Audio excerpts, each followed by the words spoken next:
All right. Hello again, everybody. Hope you're doing well. So my original plan was I was just going home working some magic after checking in with Mike Silva and Jamie and Jeff Hunter and everybody over there at the Fields of Dreams because Mike Silva sharing this. Never even heard of such a project. This is off. This is beyond next level. It really, really is. So apparently in September on our Diamonds and Dice, we're not going to be talking about McGreevy, so I'll probably just do that earlier on my own. We're going to have Mike Silva on in late September for the most amazing, mind-bending thing that you can imagine. So think about this for a second. A tournament set up with every team in baseball history from 1901 to 2024. Wrap your head around that. That's just crazy, right? So, and he's doing it out of the park baseball because it's the only program you can really do it in. And racking my brains all day at work. How did he do it? How did he do it? How did he do it? Well, he explained it. And I strongly, strongly urge you guys to come to the podcast. The Diamonds and Dice, that'll be late September. We're going to work out the best time because it worked for Mike. He just walked me through it, and it's there's nothing. Nobody's ever attempted anything like this, and I'm hoping you guys will appreciate it. I mean, Mike, all the uniforms, logos, everything. And what a beautiful, crazy, insane project. Had Jamie, STJ Jamie's he says his co-pilot on this. Jeff Hunter been working for him. Big Clue helped him out. But this is Mike's baby. And then Jamie's great sort of publicity and hype and graphics and everything like that. It's really, really fantastic. I would have never in my wildest dreams thought that anything would even be plausible, feasible, whatever. So I'll be pimping that up big time. And Mike's going to do some broadcasts on his own channel going down the line too, because he's been mainly doing it in the Fields of Dreams Discord. But this thing really, really needs to. You guys really need to see this. It's incredible. So I realize we only got 2 people watching, and that's fine. But tonight, we're just going to do an Ernie Harwell game. This is going back to the OFAS 4 league, heavily modified. 32-team league. It's an all-time greats league, but a league in which the Brooklyn Dodgers and the LA Dodgers each have their own distinct teams. New York Giants, San Francisco Giants, on and on. We got a lot of good matchups here, and it's just trying to find just a fun one. Nice full schedule here we're going. So looking at possibly what we have, I don't know, man. I just love leagues like this. So I think we are going to do, boy, is this tough. We're just, you know what? I'm not going to worry about pitching matchups. I'm just going to we're just going to choose a team, and we're going to go 2 teams. Let's do this. All right.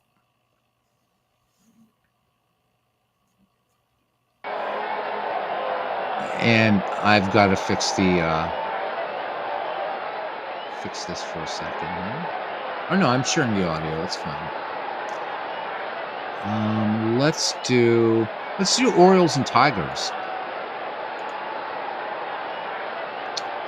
All right, so it's going to be Mike Mussina for the Baltimore Orioles, and he's going to be facing Hal Newhouser for the Detroit Tigers.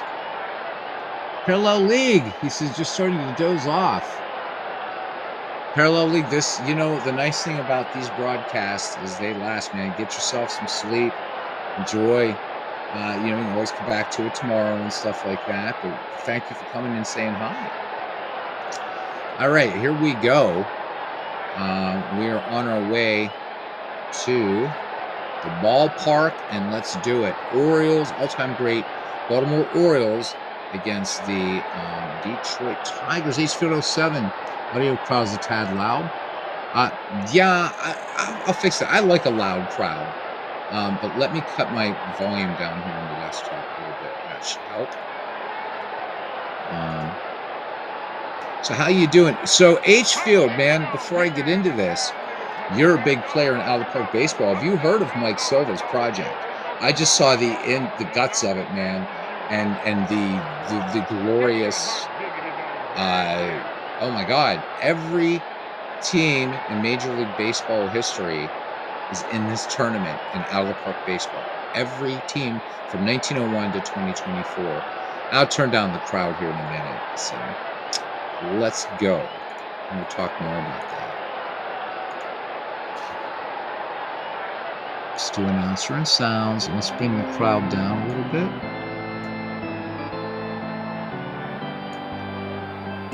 There we go. Should be a little kinder to your ears, guys. And I'm going to mute my mic for right now. And then we'll talk about this project. It's incredible.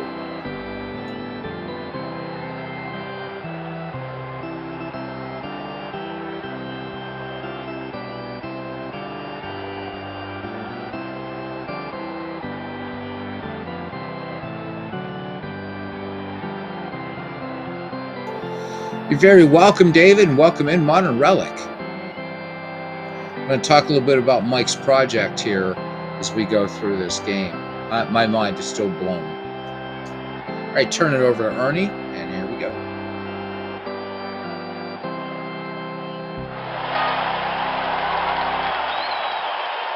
Hello again, everybody. I'm Ernie Harwell.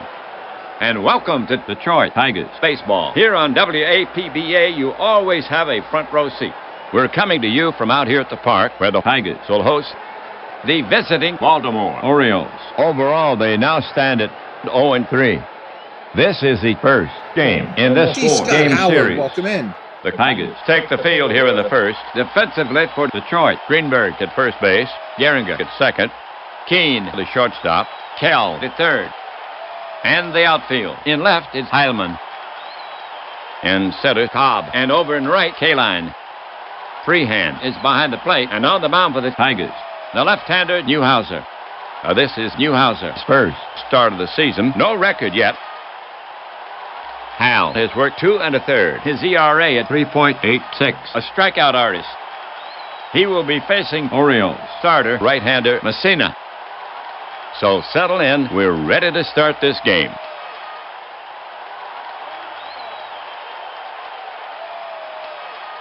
Here's Buford to start it off against Newhouser. He'll bat right.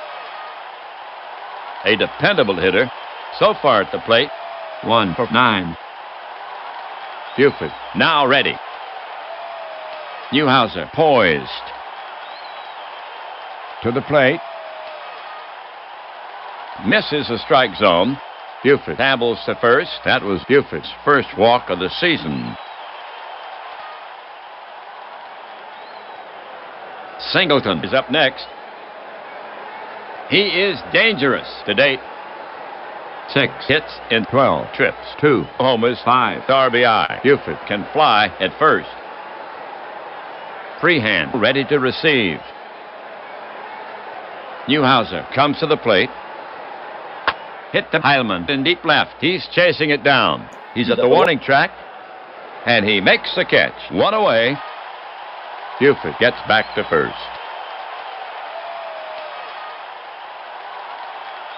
Ripken's up. He is dangerous on the season.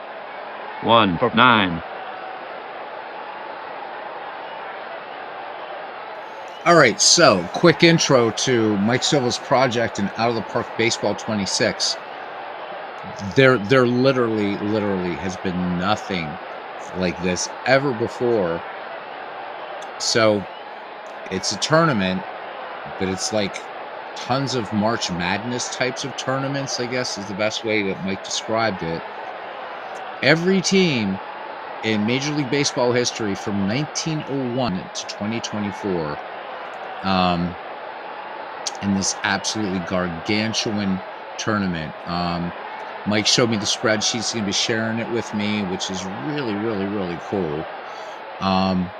this is like it's absolutely brilliant. So we're gonna have Mike on in September. We might even make it a little earlier than later September for Mike to talk about this, because the work that he's put into it, along with STJ Jamie, Jeff Hunter, Big Clue was part of this as well. But it was Mike's baby, and Jamie actually, I guess in the newest edition of the Sports Gaming Journal, Mike writes up the process. It's incredible. Never ever seen anything like it. It is a thing of beauty, and I think you guys will really, really enjoy it. So HBO, checking on the forums now. It's gonna be fun to follow. It's something like 2,600 teams. That's like just, I can't even get my head around it. So yeah, check it out. And then we'll let you guys know we're gonna have Mike on. We'll be on this channel on the next Diamonds and Dice podcast in September. Bring your questions and be ready to be blown away. It's just absolutely crazy. Let's turn this back over to Ernie Harwell. Left-hander Newhouser, ready. Newhouser comes home. Off-speed pitch, misses. Ripken draws a walk, and there's a runner in scoring position. That was Ripken's first walk of the season. We have Gentile to bat for the Orioles. He bats from the left side. Buford at second. Ripken at first. One out. Jim can pound the ball. An RBI opportunity for Jim. The slugger stands in. Newhouser sets up on the rubber again. Shakes off the sign. Now Freehand is running out to the mound. They're talking it over. And now Freehand is trotting back. Here we go. Checks Buford at second. The runners take their lead. The pitch comes in. Swung on. It's a fly ball to the gap in right. Kaline is racing over, but he won't get it. It's to the wall. Buford scores. Ripken rounding third. The throw comes into Greenberg. Gentile then standing with a double, and they're holding Ripken at third. So the double scores one, and the Orioles go ahead by a run, 1-0. First inning for Gentile. His first double of the season, and that's his first hit this season. That's Gentile's first run batted in of the season. All right, Robinson steps up to face Newhouser. The Orioles have one down, two on. First base is open. Very dependable power so far this season. 7 for 13. He has 2 RBIs. He's walked once. Brooks has 2 RBIs this season. Robinson stands in. Left-hander Newhouser ready. Tigers playing for the out at first. Newhouser with the pitch. It's grounded into the hole. Keene dives, and he spears it. He's on his feet to first and just gets him. But a run scores.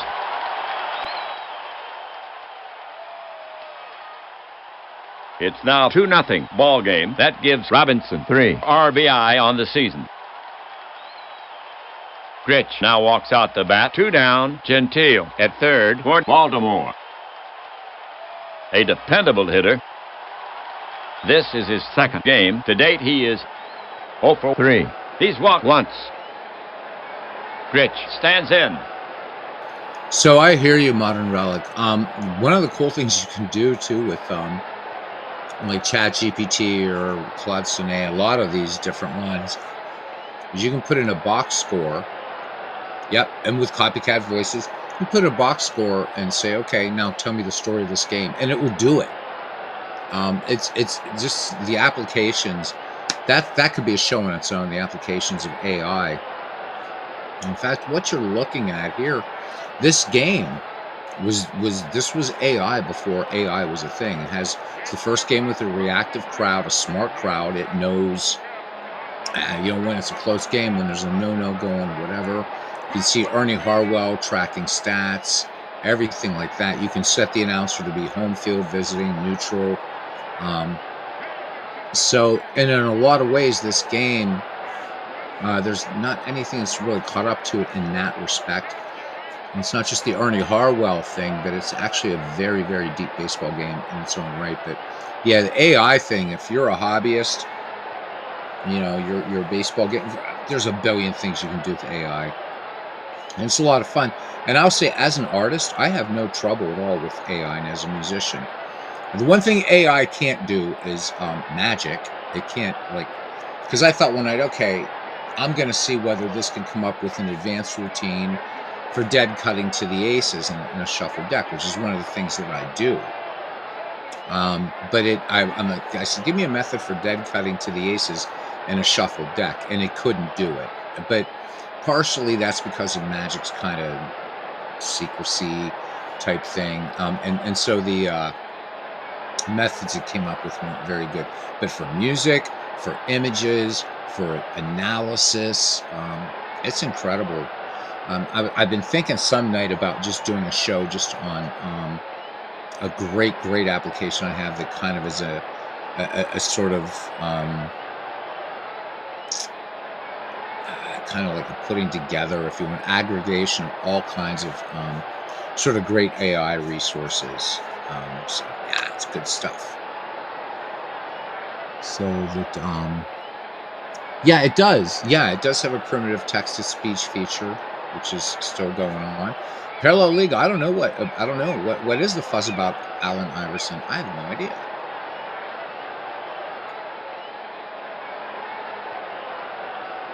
Catcher freehand sets his target. The pitch. Rich clubs a high drive deep to left. Hey, Aaron. It could be Heilman to the track. And he takes it at the wall. Rich just missed it for the final out.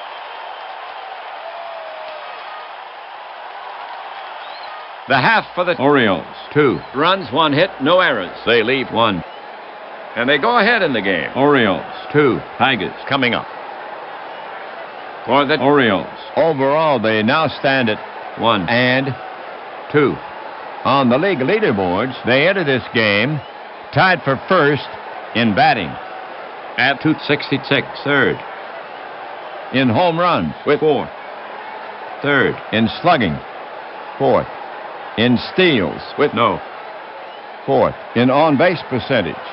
The Orioles take the field here in the first. Defensively for Baltimore. Gentile at first base. Rich at second. Ripken the shortstop. Robinson at third. The trio in the outfield. In left, it's Singleton. In center, Blair. And over in right, Buford. Dempsey is behind the plate and on the mound for the Orioles. The right-handed Messina.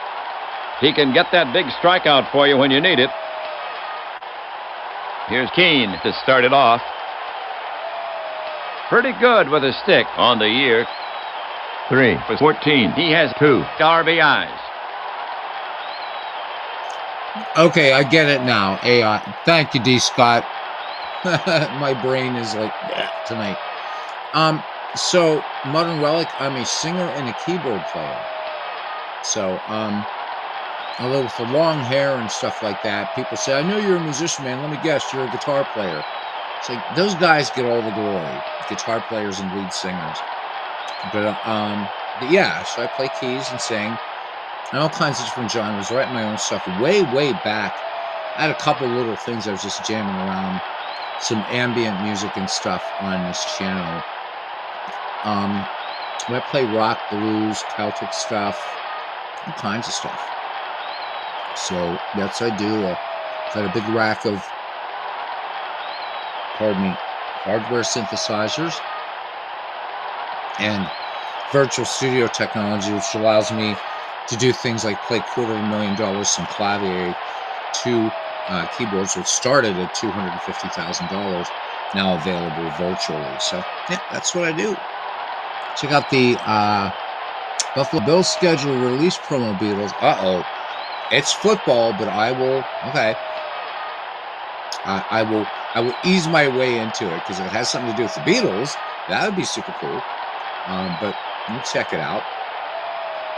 All right, back to Ernie Harwell. My goal is to try to give you guys a break from my voice tonight. But here we go. We'll talk some baseball. It's all good. Dempsey set. He brings it in. Swung on, chopping ground ball up the middle. Ripken is over. Stabs for it, and it's through. Base hit for Keene.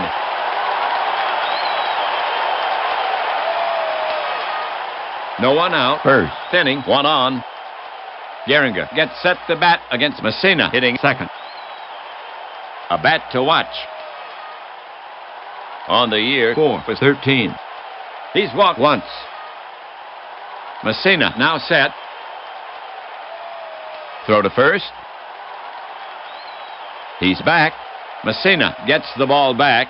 Now he's set again. The pitch comes in. Bouncer to Gritch. He flips to Ripken at second. And they get him. And Ripken will hold the ball. The toss is just a little wide and tough to handle. Gehringer is on at first. Now at bat, Cobb. An outstanding batsman to date, batting 4 for 14. Pitcher Messina set to go. He lets one go. Swung on, bounced up the middle. Ripken racing over, and he's got it. Flips to Gritch at second. No throw to first. The runner did his job, but they get the lead runner.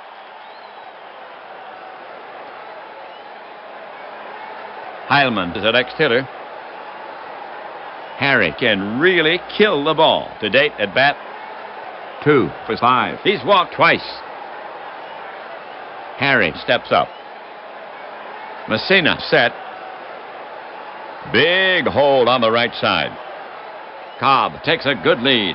The offering from Messina. Drill toward third. Robinson fields a short hop. This should do it. Throws to second. And that's out number 3.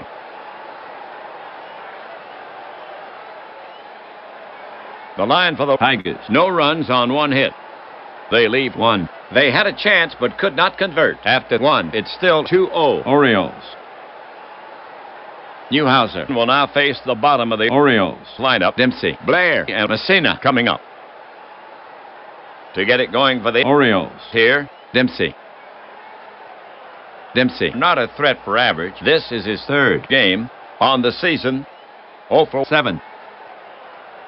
Newhouser focuses in on the target. Newhouser delivers.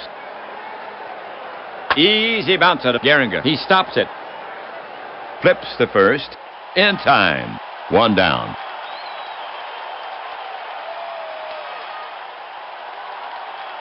The Orioles have 1 away, none on. Blair will bat next for Baltimore. A right-sider. A very steady hitter. So far this season, 3 for 12. Newhouser looking in at the target. The pitch. Hit in the air to center. Cobb takes 3 steps to his right, and he covers it. 2 away.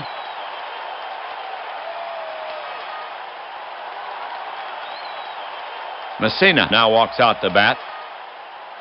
Mike taking his first at bat of the season. Freehand crouched down now. Newhouser deals. A line drive off the bat of Messina. Heilman runs in on it, and it stays up for him. He's got it. Side retired.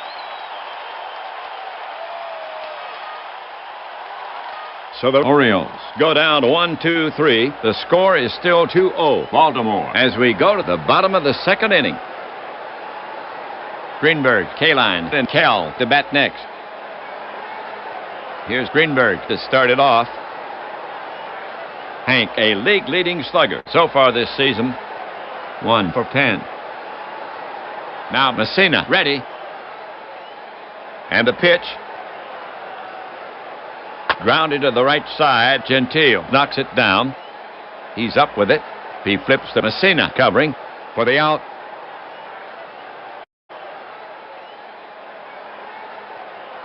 Here's Kaline coming to the plate. Al with an enviable track record as a hitter to date at bat. 2 for 12. He's walked once. Batter set. Dempsey crouched down now. Messina deals.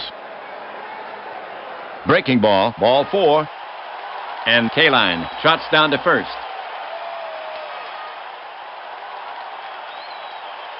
One gone, second inning, one on. Kell, the hit for the Tigers. Bats right. Batting seventh. George, a strong hitter. So far this season, 3 for 13. Messina looking home. First baseman Gentile is on the bag. Kaline with a substantial lead. He lets it go. Swung on. Stroked solidly to left field. It drops in front of Singleton. He feels it. Kaline around second. But the coach is signaling to stop. He'll stop there. As the throw comes in, and George is on with a single.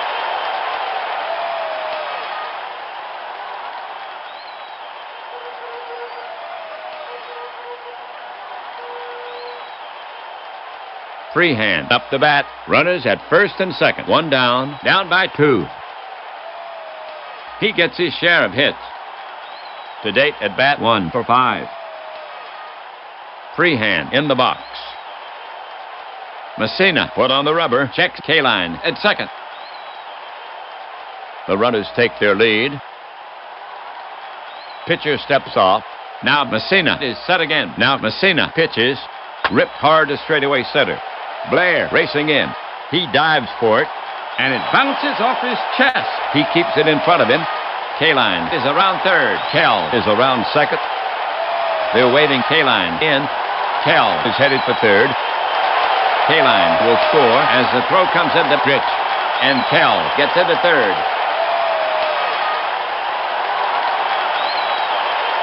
So the single drives in 1. The Tigers are on the board, cutting that lead in half. The fans want more. That's Freehand's first run batted in of the season.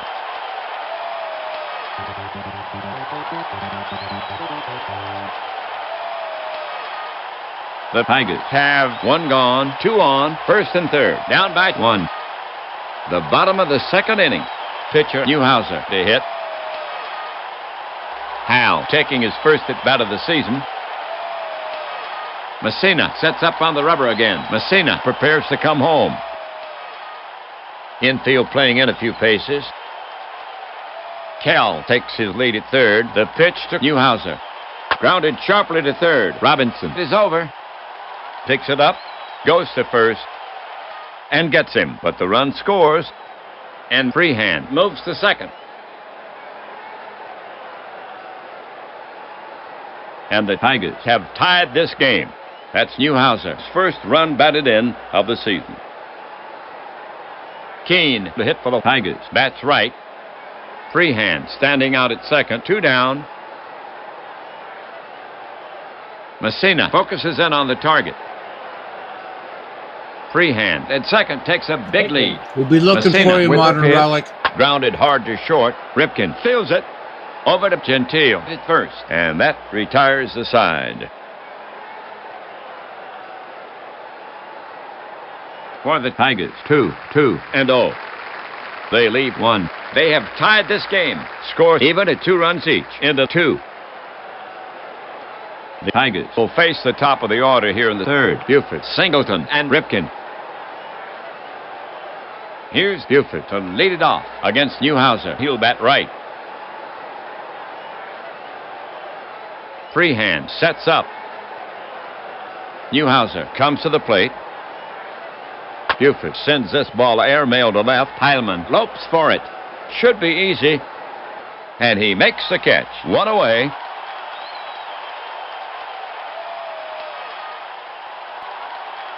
Orioles hitter Singleton. It's hard to keep Singleton off the base pass. Left-hander Newhouser ready. Here's a pitch. Singleton chops it toward Greenberg. He backs up and plays the big hop. He waves off Newhouser and takes it himself. And that's out number 2.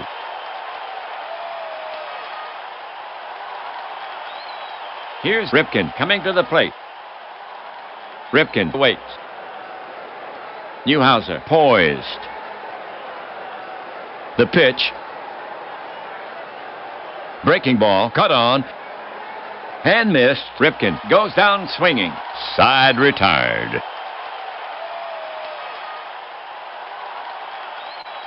So the Orioles go down 1-2-3, score 2-2 into 2.5. Messina will now face the Tigers. Artillery, Gehringer, Cobb, and Heilman. Gehringer to lead it off. The slugger stands in. Dempsey ready to receive. The pitch. And he walks him. Charlie Moses down to first.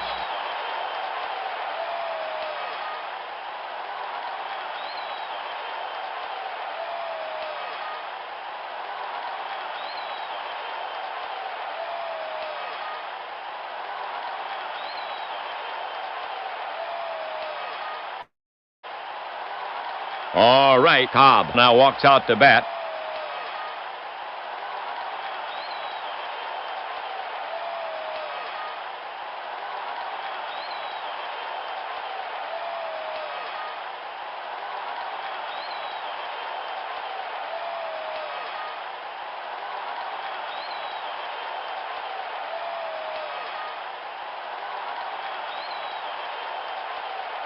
He bats left-handed for Detroit.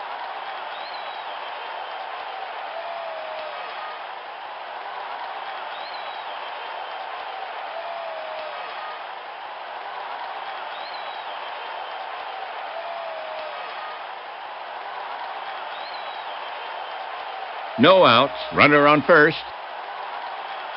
Gehringer at first can run. Pitcher Messina set to go. He lets it go. And Cobb puts a charge into it. Deep to right center. If it's deep enough, jackpot. Home run for Cobb and 2 runs scored.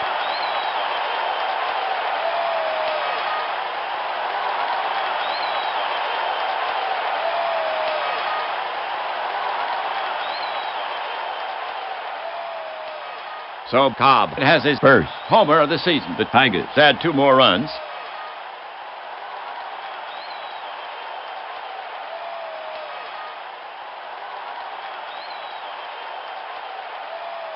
And the Tigers go ahead by 2, 4-2, third inning. That gives Cobb 3 RBI on the season. Heilman is now up.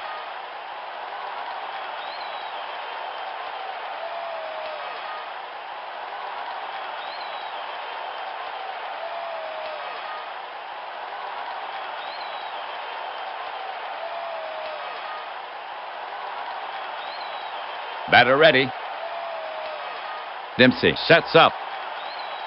Messina to the wind. A soft liner into left center. Base hit for Heilman. Singleton jogs over to cut it off. Heilman is around first, and he's not stopping. He's at a second ahead of the throw for Heilman. His first double of the season. 1 on. We have Greenberg coming up to hit. He hits from the right. The big slugger stands in. Catcher ready. He comes home. It's roped hard to right. Buford races back, reaches over his shoulder, and makes the catch. Heilman is tagging. Buford turns and sets, but the coach flashes the stop sign as the ball is returned to the infield. Heilman on second, 1 gone, the bottom of the 3rd inning. Kaline walks up, he bats right. Right-hander Messina ready. And the pitch. Kaline tops the ball. It bounces to the left side and through. Rounding third, Heilman. The throw comes into Robinson, and they're holding Heilman at third.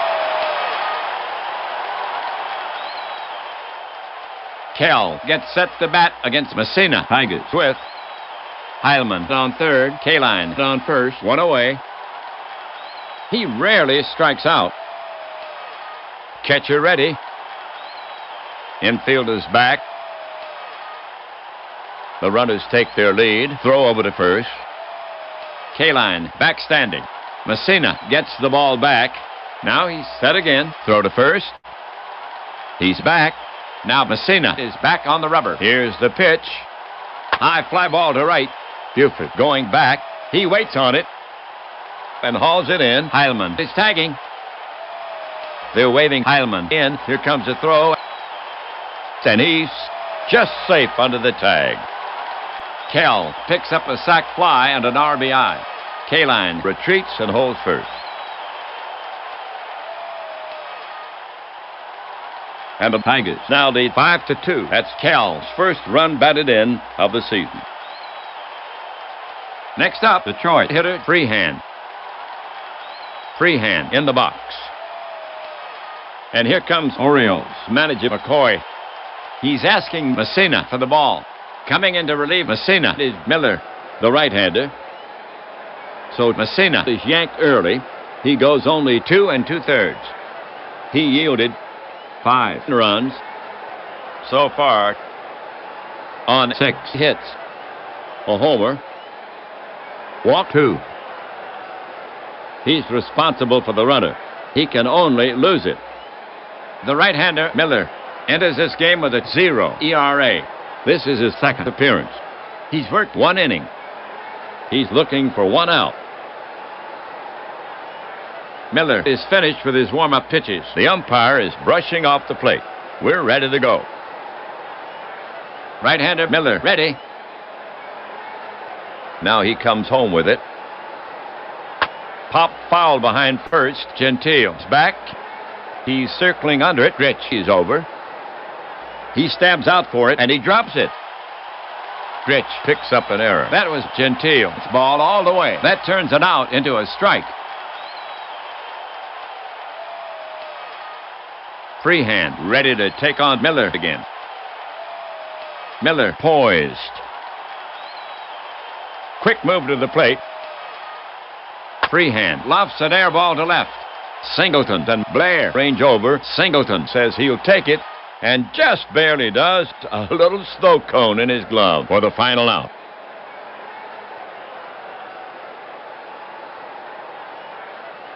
The line for the Tigers, 3-3-1. They lead 1. So their account earns big interest. After 3, 5-2, Tigers. For Baltimore, here in the 4th, Gentile, Robinson, and Gritch. To get it going, Gentile. Gentile, now ready. Newhouser looking in. The delivery. Blasted deep to left center. Over Cobb's head. It's long gone.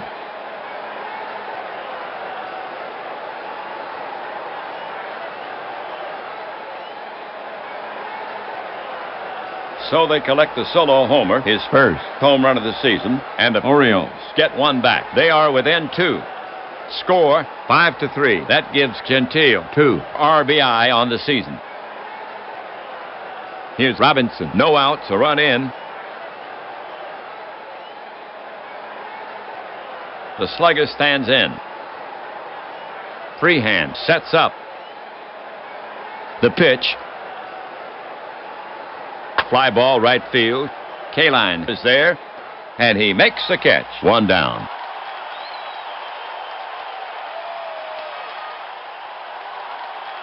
Gritch comes up to bat. Catcher Freehand sets his target. The pitch. Routine fly ball to right.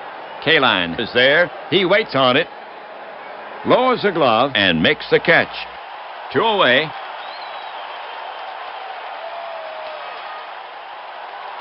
Two outs. 4th inning. The next Orioles batter is Dempsey, right-hander. Batter facing Newhouser. Now Newhouser ready. What's this? Newhouser is walking off the mound. Here comes the trainer. They're talking it over. He's rubbing his shoulder. The trainer and manager confer with Newhouser, and they're escorting him to the clubhouse. The report from the clubhouse, Tigers pitcher Newhouser injured for 5 days. McCoy has made his decision. With Newhouser injured, Donovan will take the mound for Detroit. So Newhouser is yanked early. He goes only 3 2/3. The line on him. 3 runs on 2 hits. A homer. Walk 2. 1 strikeout. Donovan throws from the right. He has a lofty 21.6 ERA. This is his second appearance. He's worked an inning and 2/3. No record yet. He's looking for 1 out. Donovan takes a few warm-up pitches. He's rubbing up the ball. We're ready to go. Donovan focuses in on the target. Here's a pitch from Donovan. Hit hard toward the gap in right center. Cobb is racing back. He won't get it. It's off the wall. Dempsey rounds first, looks at second. He's trying for 2. The throw. Too late. Double for Dempsey. For Dempsey. His first double of the season. And that's his first hit this season. Next up, Blair. 2 outs. Runner on second. The hitter stands in. Donovan looking in. The pitch. It's up to the right side. Greenberg feels it and touches it up. Orioles gone.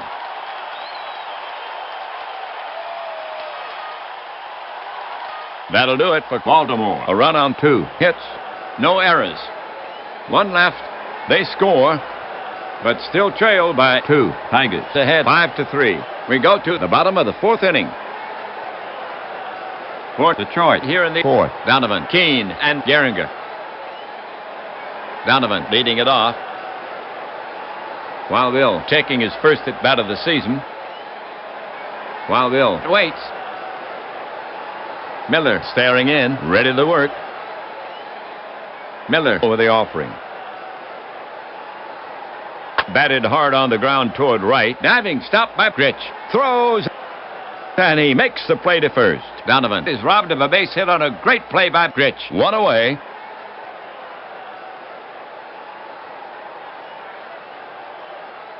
Now Keene to face Miller. We're back at the top of the order.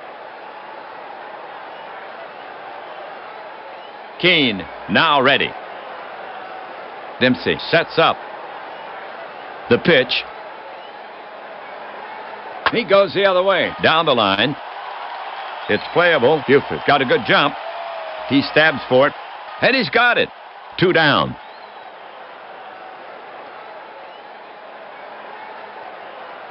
Now coming to bat for the Tigers. Gehringer.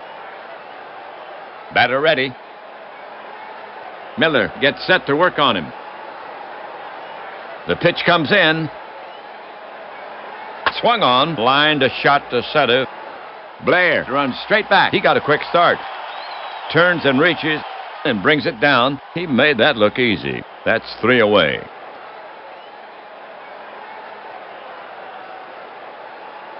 So the Tigers go quietly. Tigers up 5-3. Miller, Buford, and Singleton due up for Baltimore. Miller, bat in hand. Stu taking his first at bat of the season. Donovan prepares to come home. Orioles. Skipper McCoy walking down the bench. You can mark pitcher Miller out for the Orioles. McCoy not letting him bat. Anderson will bat in his place. Bats left. He shoulders a bat. Strides toward the box. Miller pitched 1 1/3. He yielded. No runs on no hits. Anderson to face Donovan. Brady can pound the ball. Anderson settles himself in the box. Donovan focuses in on the target. Donovan comes to the plate. Line to short, and he's got it. 1 away. Buford coming up. Buford can get on for you. Buford stands in. Freehand set. The pitch. Breaking ball. Called strike 3. 2 gone.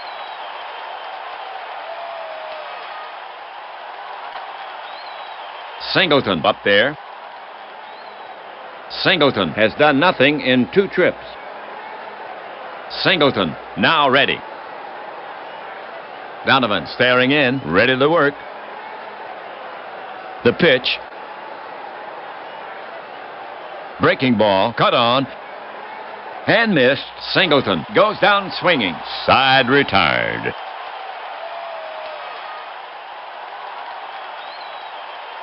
So the Orioles are retired in order after 4 1/2. It's still 5-3 Tigers.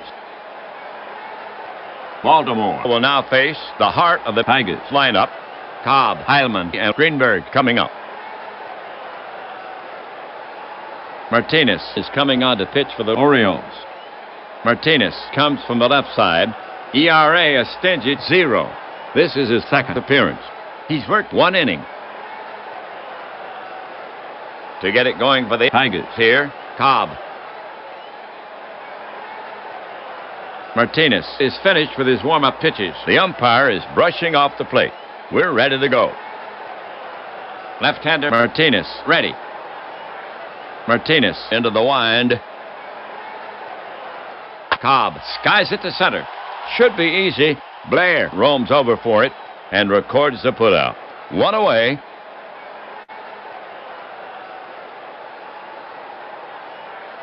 One out.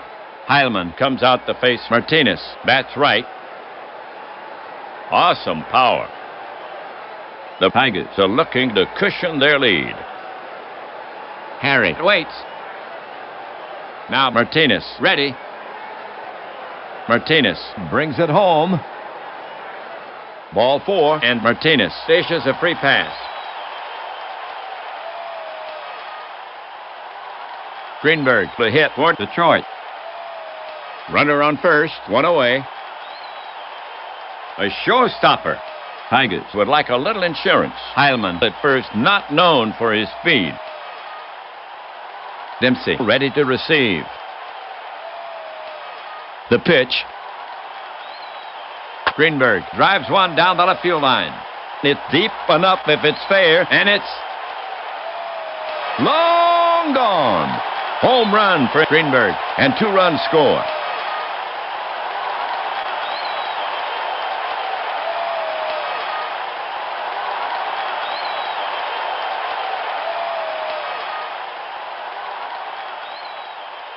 So Greenberg pops a 2-run dinger, his first home run of the season, and the Tigers now lead 7-3. That gives Greenberg 2 RBI on the season.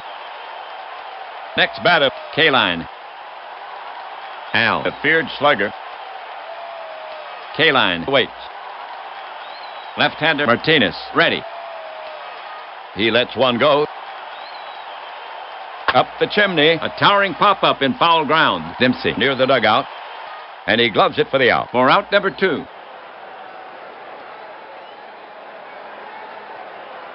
Now coming up, Kell. Pitcher Martinez to go.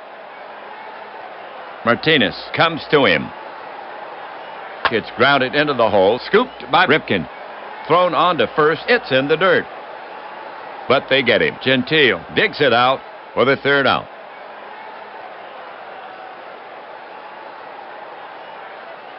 For the Tigers, 2 runs on 1 hit. There were no errors, so the Tigers now with a safer margin. Tigers up 7-3. Detroit will now face the heart of the Orioles lineup. Ripken, Gentile, and Robinson coming up. Ripken leading it off. Awesome power. Donovan looking in. The pitch. Ripken waves at one in the dirt, and he's a strikeout victim. 1 down. Thanks for stopping in, Jeff. Appreciate it. Gentile's up. Gentile gets in there. Donovan staring in, ready to work. The pitch to Gentile. He goes down on strikes. 2 down.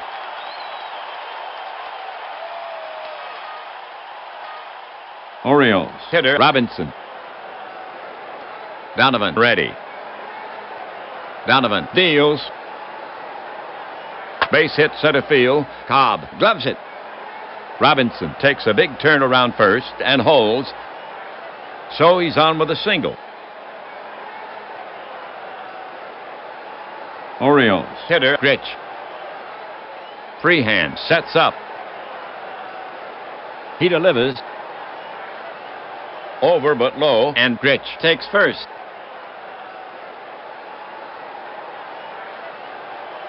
Next up, Dempsey. 2 on, first and second. 2 away.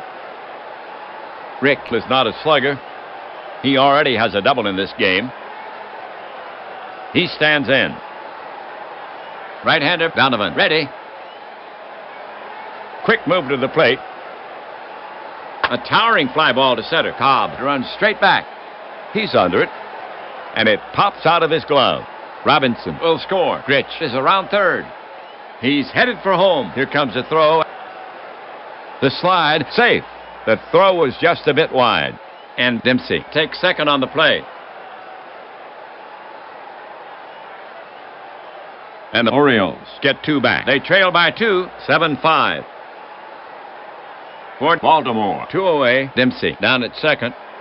Baltimore now sends Blair to bat from the right. Blair 0 for 2. Donovan now set. Donovan over the offering. Howard into left field. Heilman is right there and pulls it down. Side retired. The line for the Orioles: 2 runs, 1 hit, 1 error. They leave 1.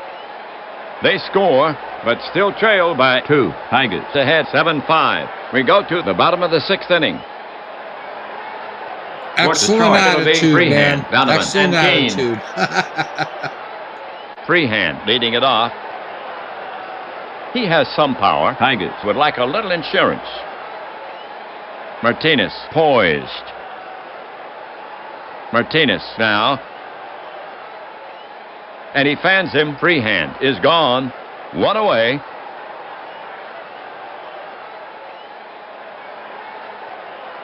Donovan to face Martinez. Donovan waits. Martinez poised. Martinez fires it in. Swung on. A slow roller toward third. He'll have to hurry. He scoops it. He drops it, making the transfer. And they give Donovan the hit. And that's his first hit this season. Tigers hitter Keene.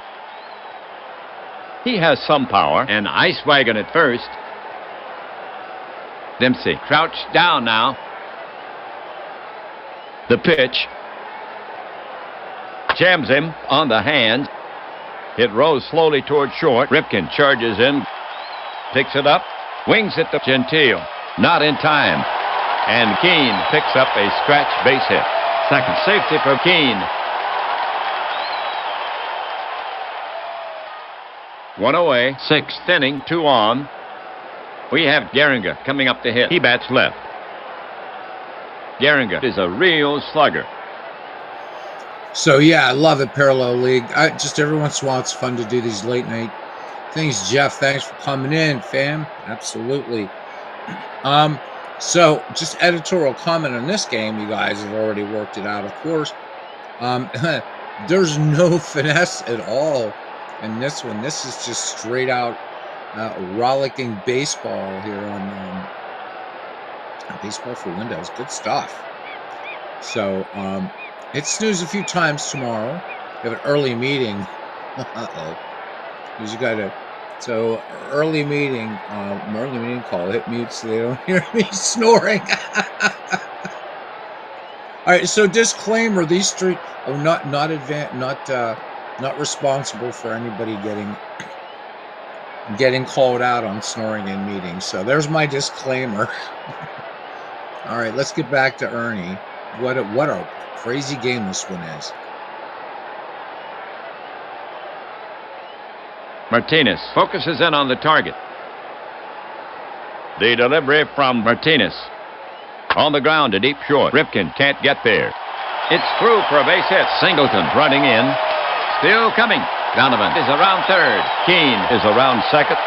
They're waving Donovan in. Here comes a throw home. Here's a play at the plate, and he's safe ahead of the throw. And Keene holds at second. Gehringer is on with a single.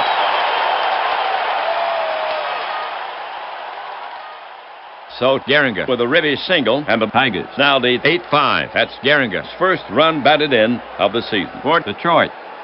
The 10th hit in this game. Here's Cobb to hit for the Tigers for Detroit. Runners at first and second. One gone. Already has a homer in this game. His first. Tie 1 for 3. Knocked in 2. And here comes Orioles manager McCoy again. He's asking Martinez for the ball. McCoy is bringing in Hall to face Cobb. He'll lose the platoon advantage. So Martinez goes 1 1/3 in relief. His line, 3 runs. So far, on 4 hits. A homer, 1 walk, 1 strikeout. He's responsible for the runners. The right-hander, Hall, enters this game with a 0 ERA. This is his second appearance. He's worked 1 1/3. He'll be looking for the double play. Hall is finished with his warm-up pitches. The umpire is brushing off the plate. We're ready to go. Cobb stands in. Right-hander Hall, ready. Now he comes home with it. Cobb bruises it, heading for the gap in left center. Base hit, Blair running it down. Keene is around third. Gehringer is around second. They're waving Keene in. Gehringer is headed for third. The throw home. Here's a play at the plate. And he's safe easily. And Gehringer moves to third. Cobb is on with a single.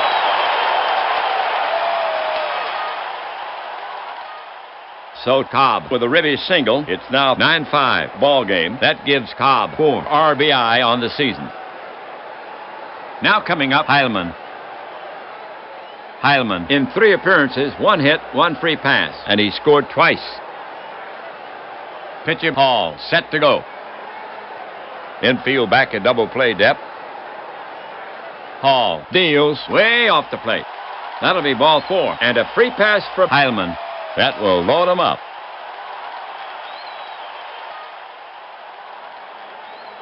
Okay, here's Greenberg. The Tigers have 1 down. Bases loaded. Already has a homer in this game. His first. Greenberg 1 for 3. He has 2 ribbies. Hank has driven home 2 runs for the season. Batter waits.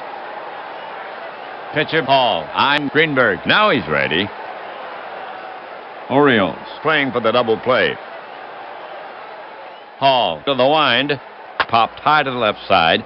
Robinson moves under it, and it drops. He misjudged it. Greenberg is out. Infield fly rule. And the runners hold. For Detroit, the table is set. 2 gone. Now Kaline to face Hall. Al 1 for 2 with a walk, and he scored a run. Al has 1 RBI on the season. Kaline gets in there. Hall sets up on the rubber again. The runners take their lead. Here's a pitch, swing and a miss. And Kaline is out. That's 3 away. And he leaves the bases loaded. And they get out of it with a big strikeout. The half for the Tigers, 2, 4, and 0. They leave 3. So the Tigers now with a safer margin. The score now stands working hours, 9-5. Tigers as we head for the top of the 7th inning. Hall, Buford, and Singleton due up for Baltimore. Hall to lead it off. Pitcher Donovan eyeing Hall. Now he's ready. Orioles. Skipper McCoy walking down the bench. McCoy is yanking Hall. Alomar is enlisted to hit for him. Switch hitter. He shoulders the bat and heads toward the plate.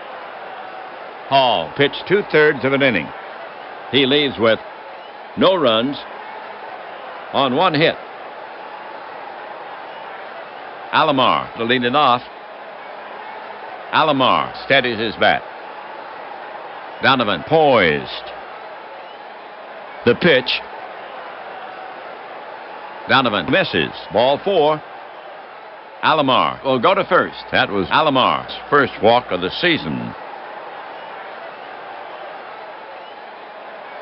Buford coming up. Pitcher Donovan eyeing Buford. Now he's ready. Here's a pitch. Easy bounce out of Gehringer. He's up with it. Over to Keene, covering second. In time. And Keene will hold the ball. The toss was just a little wide and tough to handle. Buford reaches on the fielder's choice. Now coming to bat for the Orioles. Singleton. Now Donovan ready. They're holding Buford. But he's well off the bag. To the plate. Hooked down the right field line. Will it stay fair? Fair ball, but Kaline is right there to make a fine running catch. 2 down. Buford is tagging, but he won't test his arm here. Now at bat, Ripken. Donovan prepares to come home. Donovan brings it home. Wrapped back to the mound. Donovan knocks it down. Picks it up. Throws quickly. Out at first.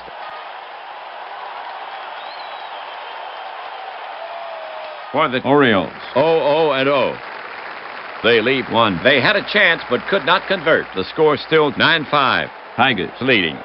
Okay, folks, on your feet. Take a break for the 7th inning stretch.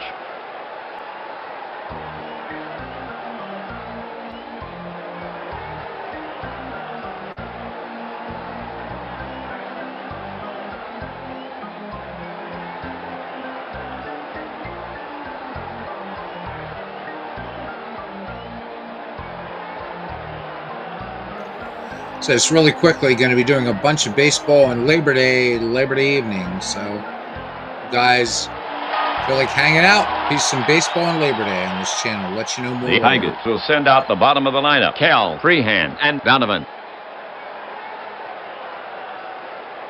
Trabowski is coming on in relief for Baltimore. For Trabowski, this is his first appearance. He's a right-handed pitcher. Here's Cal to start it off.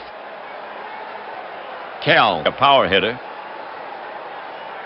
Trabowski takes a few warm-up pitches. He's rubbing up the ball. We're ready to go. Right-hander Trabowski. Ready. The offering. Cal hits a frozen rope to straightaway center. Right there is Blair, and he gloves it for the putout. 1 away.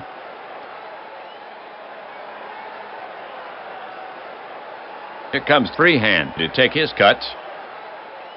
A dangerous hitter. Trabowski will go to work on him. Trabowski winds and fires. Slice towards second, and he's got it. Gritch grabs a liner, and Freehand is gone for out number 2.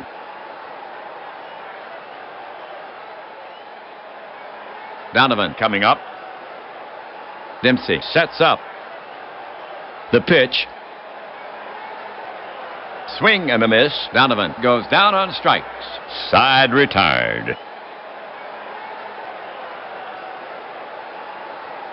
The Orioles retire the side in order. The score still stands 9-5. Tigers as we head for the top of the 8th inning. The Orioles will have Gentile, Robinson, and Gritch here in the 8th. Gentile leading it off. Donovan prepares to come home. Here he comes. Gentile clubs a high drive. Deep to right. It could be. Kaline to the track. Wave goodbye. It's gone. Home run for Gentile.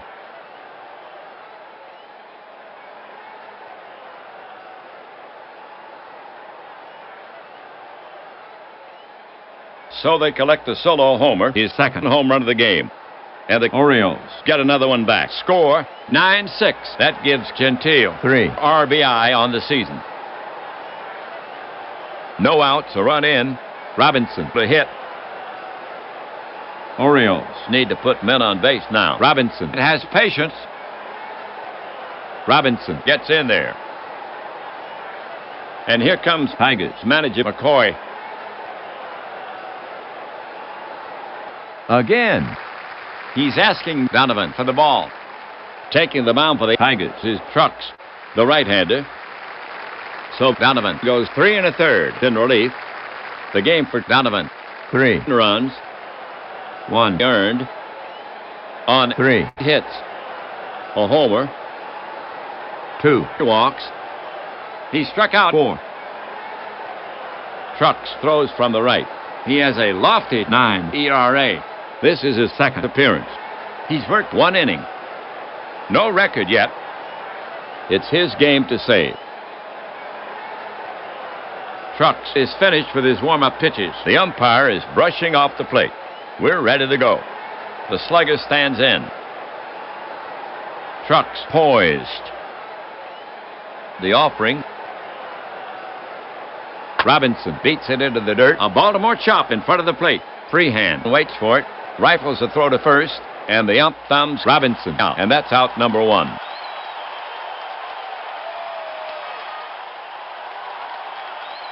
We have right-handed Gritch to bat for the Orioles. Bobby, 1 free ticket in 3 trips. And he scored once. Now Trucks ready. The pitch. Stroked solidly to left field. Heilman is right there and hauls it in. 2 gone.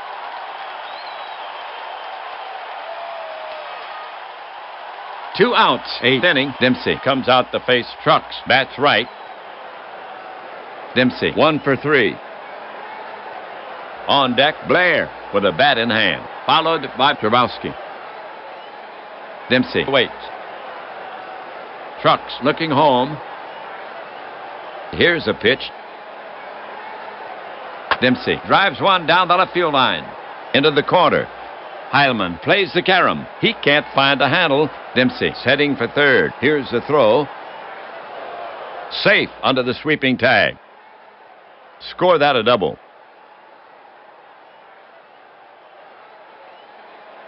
Two gone. Dempsey hanging out at third. The top of the 8th inning. Blair gets set to face Trucks. Blair with dependable power. The Orioles really must bring in this run. Pitcher Trucks eyeing Blair. Now he's ready. Looks at third. The pitch, well hit fly ball toward the gap. Heilman and Cobb converge. Heilman calls him off and makes the catch. And that retires the side. For the Orioles, 1 run, 2 hits, 1 error. They leave 1. They score, but still trail by 3. The score now stands 9-6. Tigers as we head for the bottom of the 8th inning. Detroit now will send out the top of the order. Keene, Gehringer, and Cobb. Here's Keene to lead it off. Pitcher Trabowski eyeing Keene. Now he's ready. The pitch.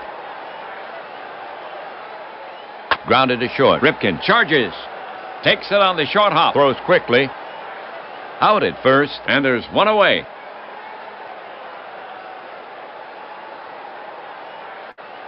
One down. Gehringer is stepping up to hit against Trabowski, batting second. Charlie waits. Trabowski prepares to come home. Here comes a pitch. Ripped to right center. Base hit. Blair is chasing it down. He'll have to hurry. Gehringer is trying for 2. The throw. Safe at second. Second safety for Gehringer.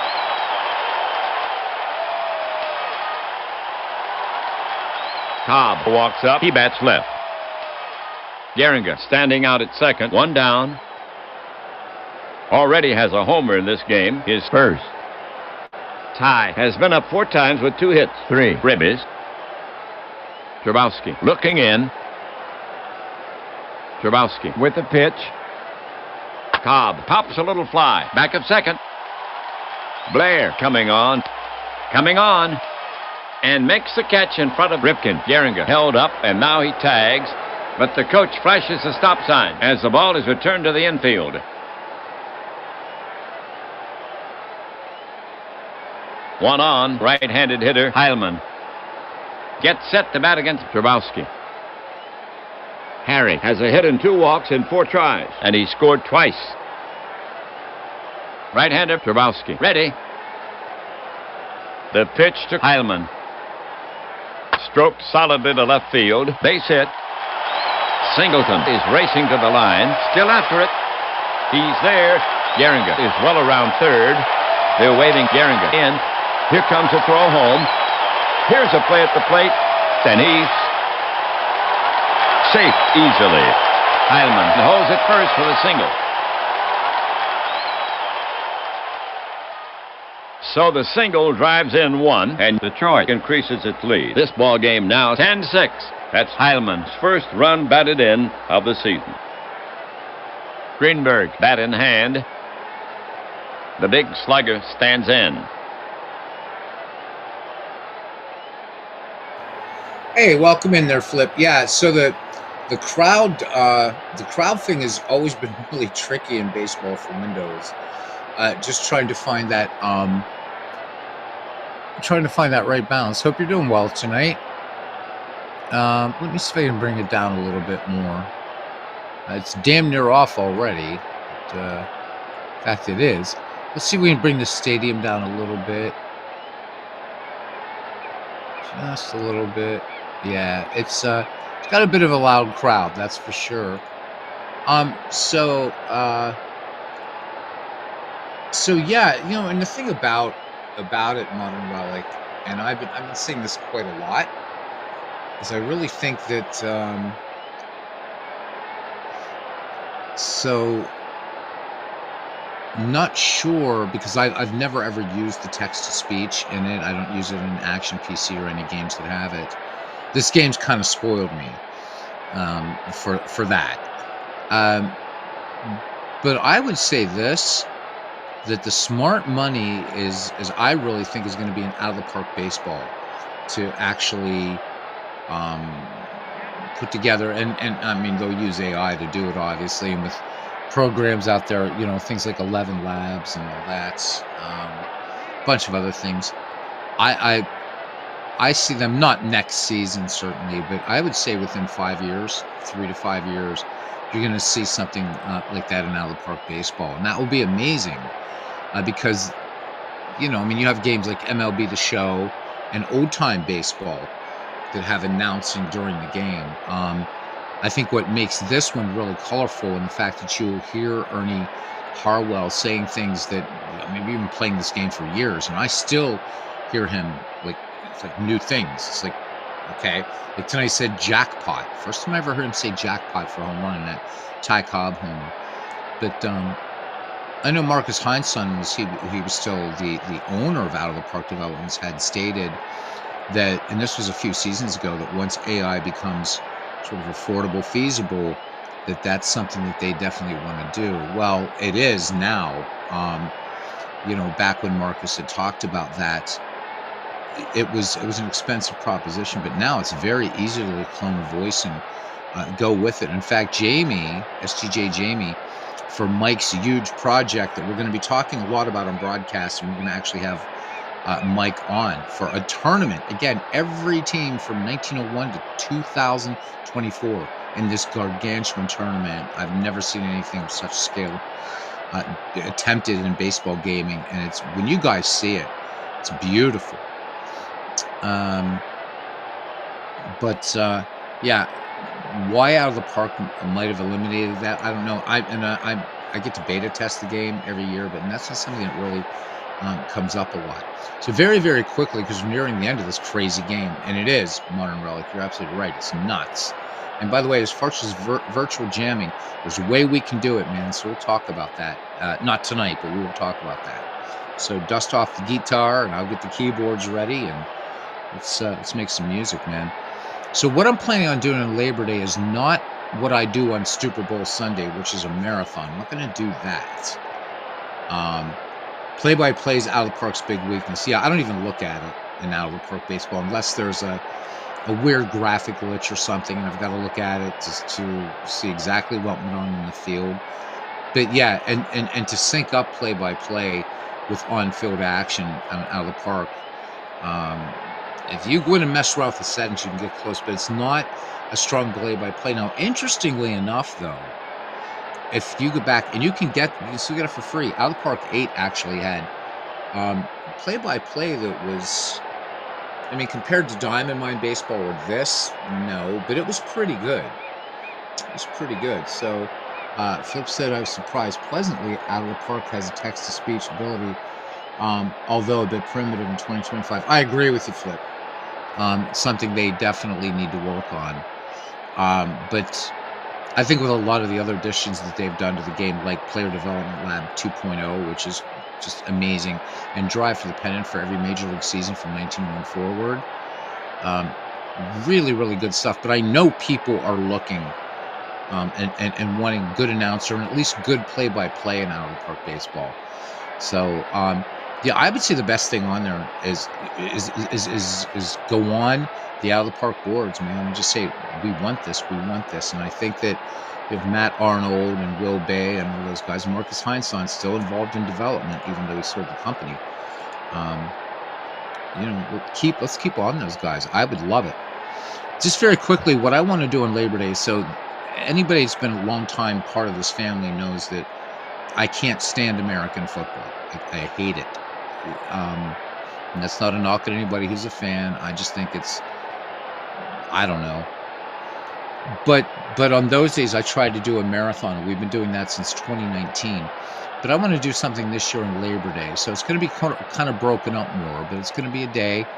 People in and out. I know Labor Day is just a great holiday, and I happen to have that following Tuesday off as well, because FedEx has a thing where I don't work Mondays anyhow, but I work Tuesday through Saturday. So if a holiday falls on a Monday, you get the following Tuesday off. So, but what I want to do is just to do a bunch of baseball. So what I'd like folks to do, and please comment in the comments because I do read them. Just one word, just who's your favorite team? Because what I would like to do is through a series of baseball games and some other stuff. At least because I've noticed that there's certain teams that I don't cover enough on here, including my own. I rarely do Pittsburgh Pirate games on here, even though they're my favorite franchise. I live and die with the Buckos. Just let me know who your favorite team is. So we're going to be playing all kinds of baseball that day, broken up with some other things too. So we're actually going to do some micro league baseball, which would be fun. The original, we're going to do the Commodore 64 version. We're going to do a fun little experiment. If enough people are in here, we're going to play full count baseball, because right now, though, since the AI manager is kind of gobshite, we're going to have kind of like the community do a managed type thing.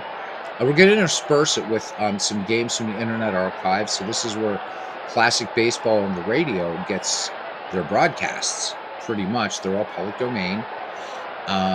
So we'll be squeezing in a few real games, which will be fun.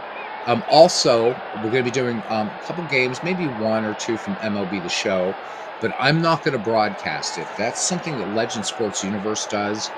And even though the FSBL right now is not going on, he'll be back with it. I've just always said that I'll broadcast MLB The Show when Franchise Stars Baseball League is not on, but I am not going to broadcast. Be it just a chance like we are tonight to watch a game, listen to a game, whatever. Maybe we do a couple little trivia quizzes, and the winner, we'll put a time limit on it. Winner can win a I don't know, get you a season for one of these games, Action PC, Diamond Mind, whatever the games I own, whatever. So we'll have a little contest. Again, it's not to pimp up the channel because this is never going to be monetized, but I hope that you will join us, family, when you can. I know a lot of your real families are going to be around for Labor Day holiday and stuff like that, but if you feel like catching a little baseball, we're going to be on throughout the day and the evening, doing some stories maybe of some ball players. Mike Silver reminded me earlier tonight that there's one feature that he really, really liked. So we can actually do the Omaha Dragons flip. We would do them in pocket pennant run, or yeah, we can't do it now, the park baseball anymore, because they lost the Nippon Baseball League. But we can do, yeah, you got a Japanese team, that'd be cool. I'm gonna need help with Japanese pronunciation. I speak Italian, um, and my Spanish is rusty, and my Dutch is questionable, but no Japanese, but definitely. So Flip says, hope everybody's doing well tonight. Feel free to say hi. If you're new to the channel, wow, Flip, that's really cool of you. Thank you, man. Really, really appreciate that. So Modern Relic is not even going to wait to mention in the comments. So Chicago Cubs. All right. Now, I don't know what year for each team I'm going to do, but we'll try to find, it'll just be fun. So Cubbies, if you do have an era specifically of a team that you like, let me know in the comments. Hey, I like the 1930s Cubs, or how about the 2016 Cubs, or whatever. I mean, great, great franchise, 1906 Cubs. In fact, in Mike Silva's tournament, the number one ranked team is the 1906 Cubbies in one of the brackets. And I really can't wait, man. I can't wait to get Mike Silva on there, on here, along with Bernie and I, when we do our next Diamonds and Dice, to talk about this project. When you guys see the work that went into it, I think it will give you not only an appreciation, deep appreciation for what Mike and Jamie and Jeff have done, and Big Clue. It is largely, though, this is Mike Silva's brainchild, if you will. Think about what it would take to put together such a tournament. Every team is in there. And when you see, you gain such an appreciation. Mike is such a good guy and shares so freely with the community. Remember, if you play out of the park baseball, and you downloaded his ballparks mod and his uniform mods, how much that has enhanced your game. So we hope to have, we will have Mike on. Just got to work out when, he's got a family and all that stuff. Bernie's got a wife. He's retired. I've got a sort of girlfriend, kind of, but believe me, I got a lot more free time than those guys. So join us, though, for Labor Day. We do a lot of fun baseball. Right. So Parallel League is saying hola to Flip Cannon. So Flip, glad you came back. Seriously, I'm very glad you came back.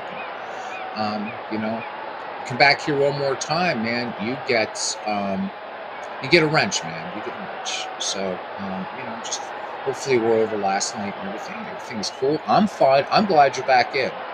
I don't like to ban people from channels. I really don't. And this is a family, and we do want you to be part of it. Okay. Yeah, Modern Relic. Mike Silva's parks are out of this world.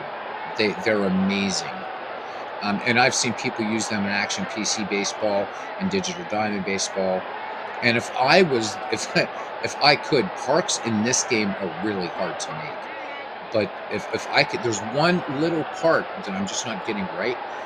If I could do it, you would see Mike Silva's parks in this ball game as well. Yeah, Labor Day baseball love, absolutely. So I know Parallel League, you're a Reds fan. So and we're not going to make enemies here, but we might do something like a Cubs Reds game or something like that. But feel free. Hopefully by then Parallel League, maybe not by Labor Day, but looking forward to have you on Modern Relic. Any of you guys would like to come on tonight when we have a baseball chin wag or whatever.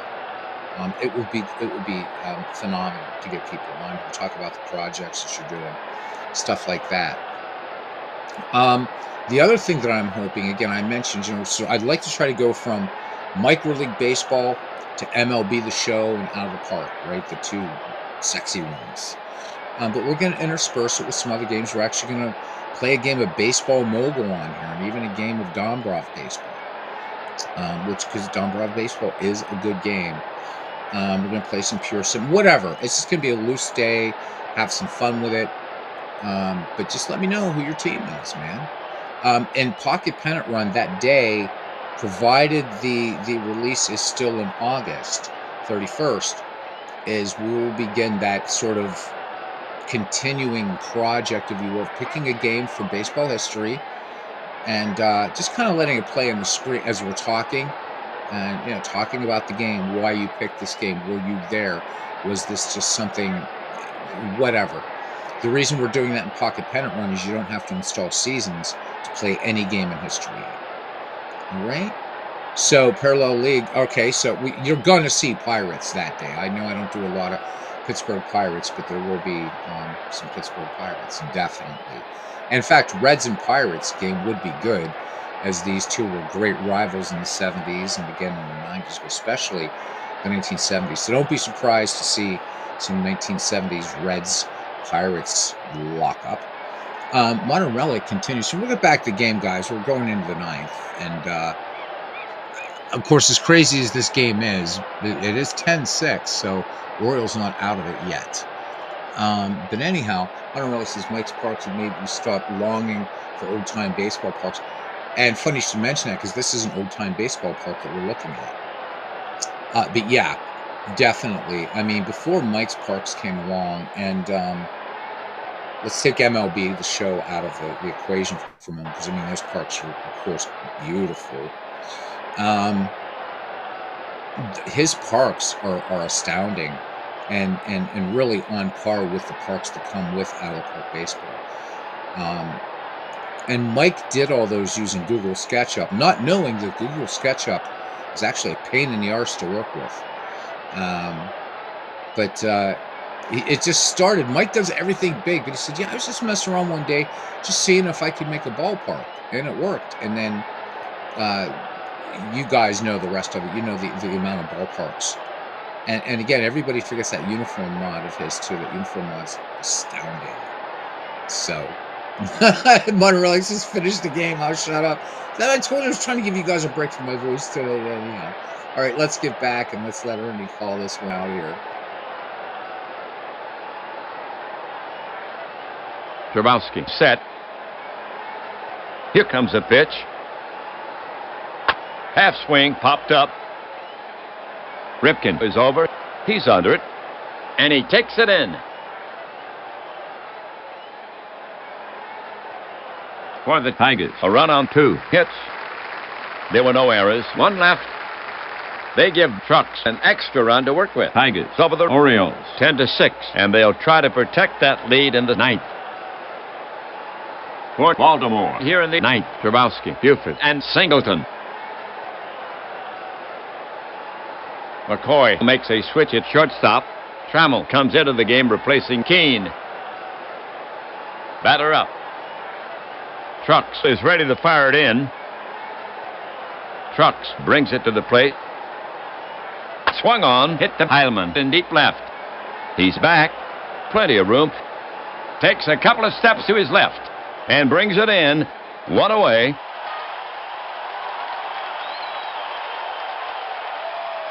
Next batter, Buford.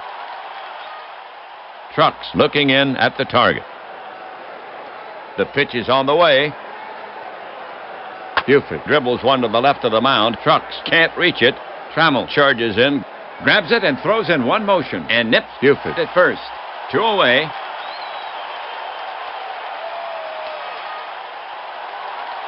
Singleton coming up. Now Trucks ready. He lets one go. Ripped to right center. Base hit. Cobb is chasing it down. He'll have to hurry. Singleton is trying for 2. The throw. Safe at second.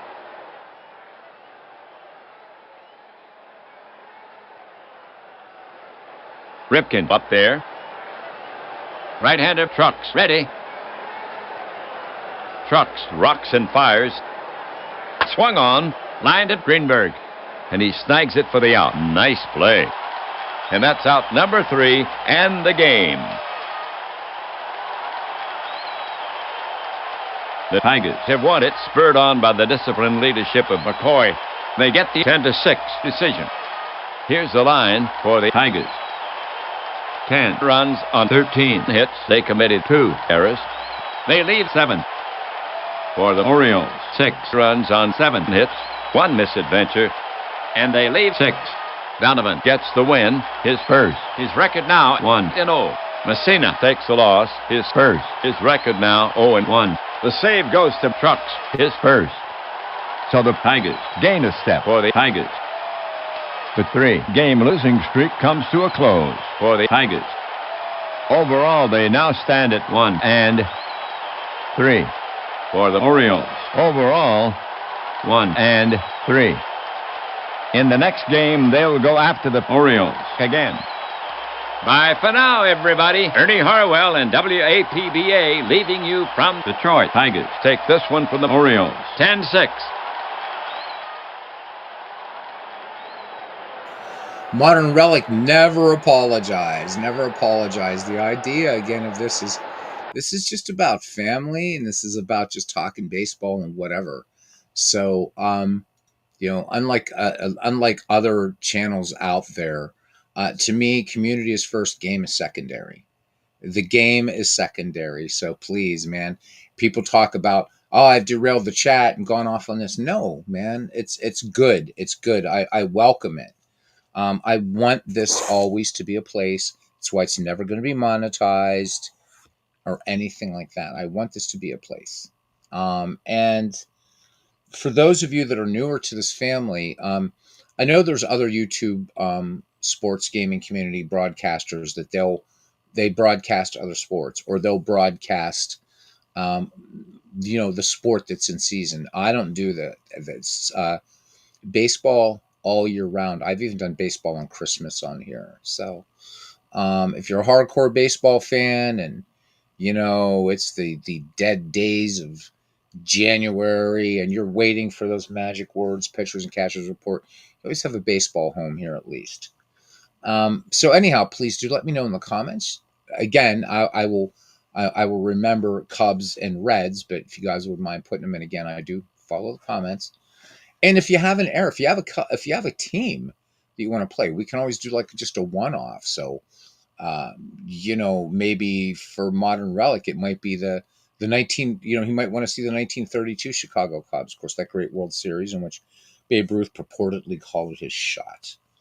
But we're gonna just do a lot of stuff, and maybe, again, we'll pop on a game here.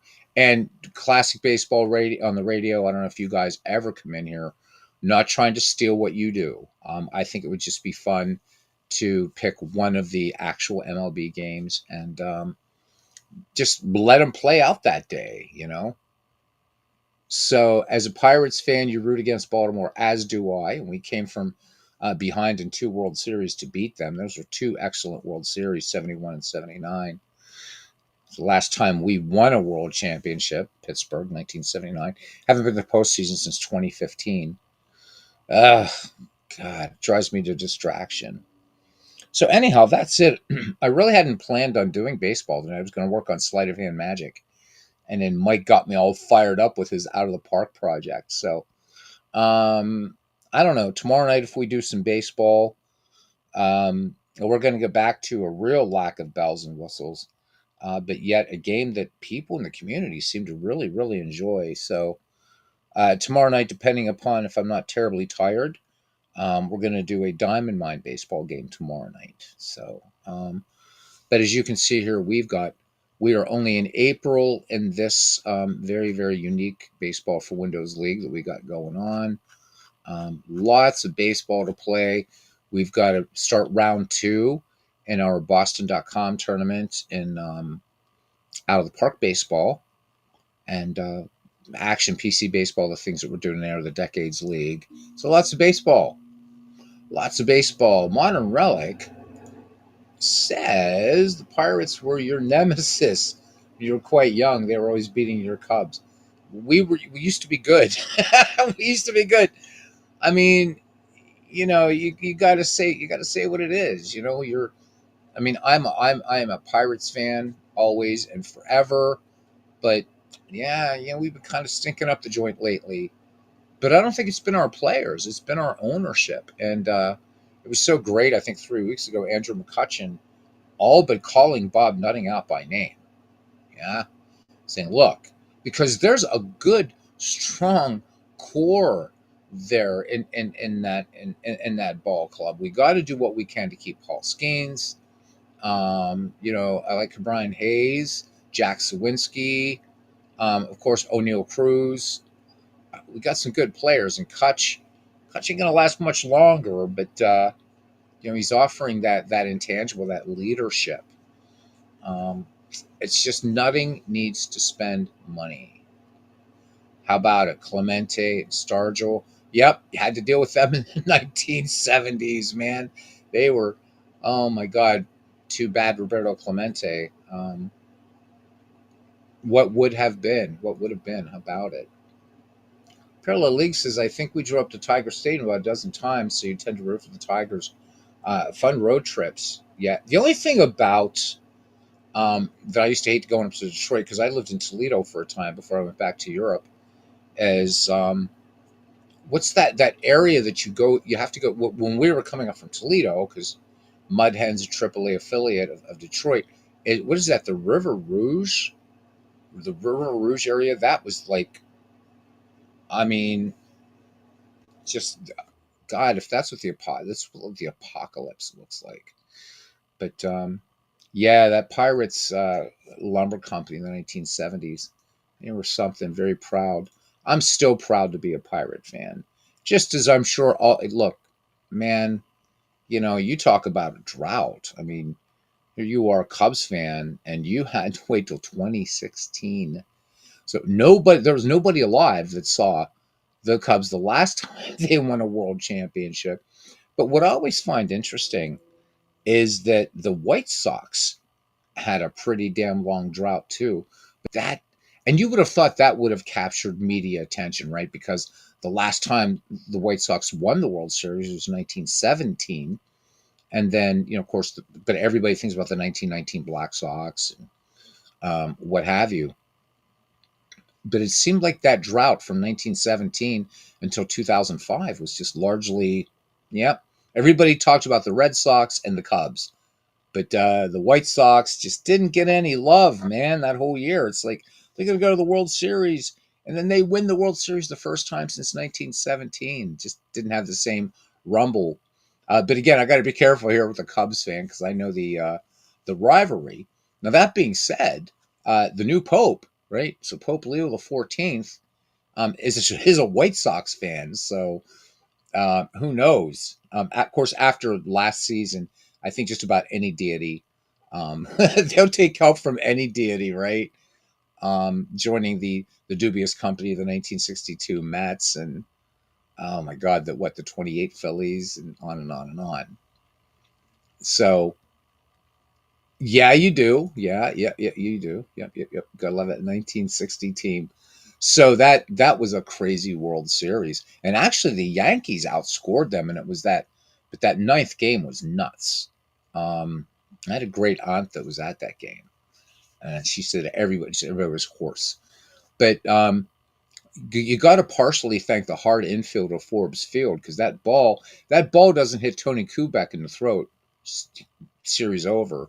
Yankees would have won that game. I guess 8-6 or 8-7, whatever it is. In fact, we might just play Game 7 on Labor Day. Not me calling it, but I'll actually see if I can find the 1960 World Series Game 9. I think it'd be fun.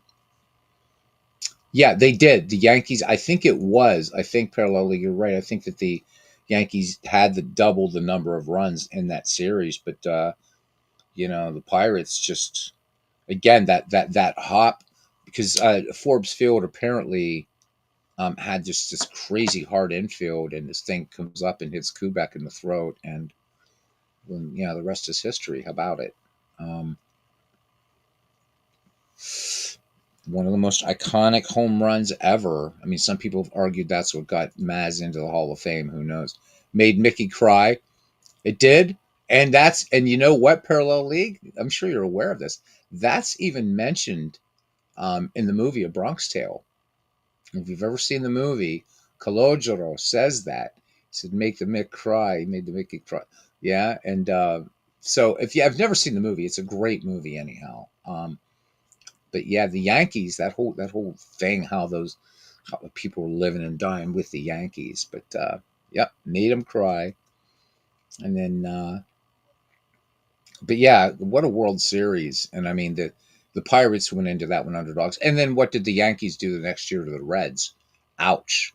And I think as you as a Reds fan, you already know all too well what happened in the 1961 World Series. So, but anyhow, let me know what your favorite team is.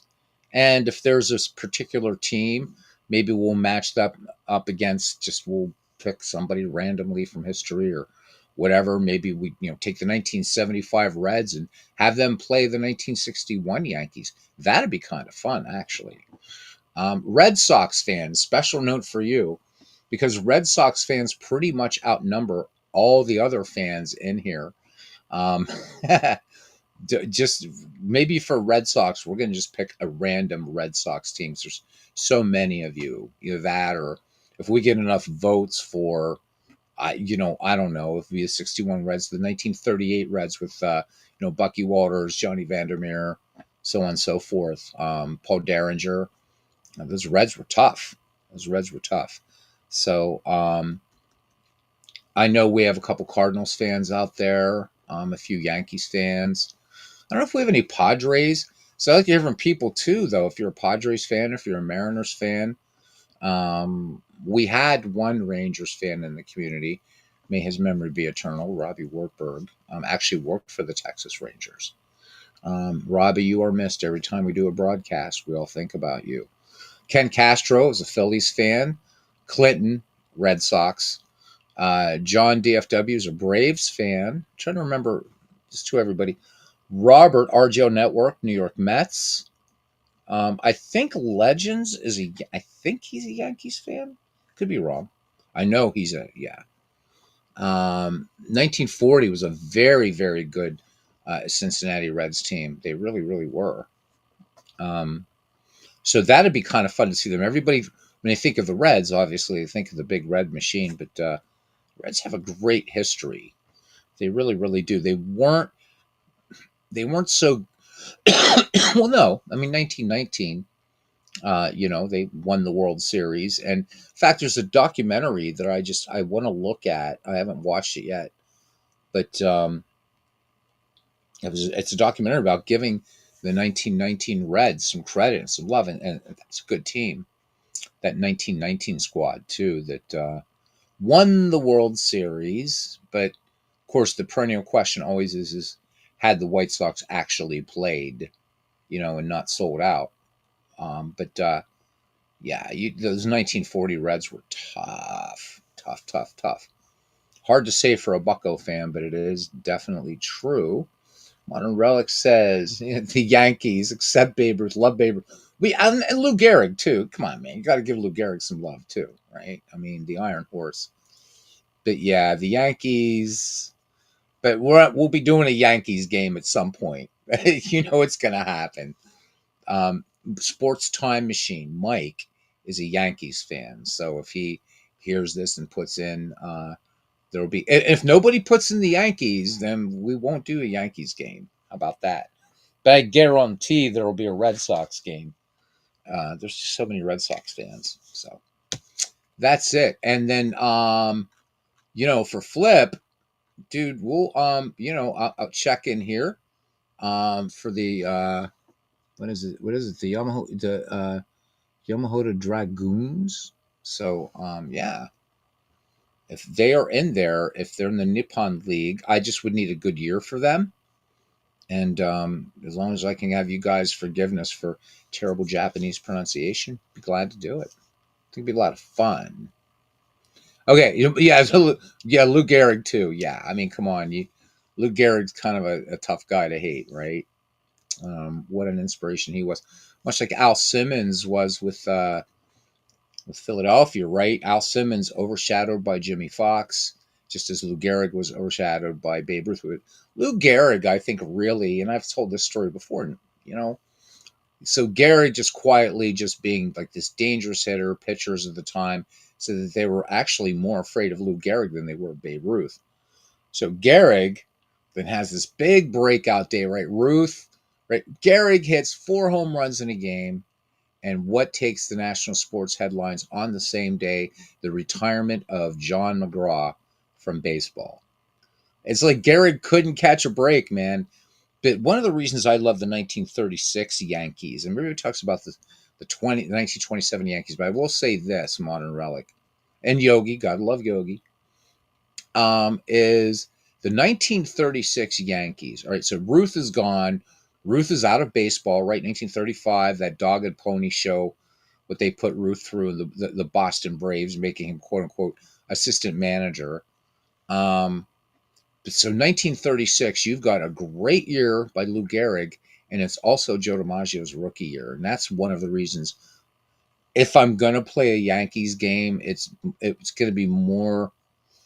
Chances are better it's going to be a 1936 Yankees game than the 27 Yankees. Everybody knows them. It's been done to death. Yeah. So play the 76 Gretz. So now there's another team, 1939 Yankees. Yeah, that would be the Joe D's. So yeah, the thing about what I would do in that game is just make sure to deactivate Lou Gehrig, because that's when he took himself out of the lineup that year. But 39 Yankees, actually considered to be one of the greatest teams of all time. I still like the 36 Yankees, but yeah, we do the 39 Yanks. Why not? Be a lot of fun. A lot of fun.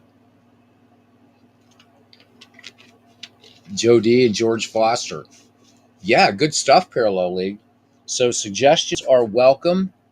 Again, this isn't going to be like the Super Bowl thing, where it's I try to do a marathon, but there'll be a lot of baseball. There'll be a lot of baseball. All right, gents.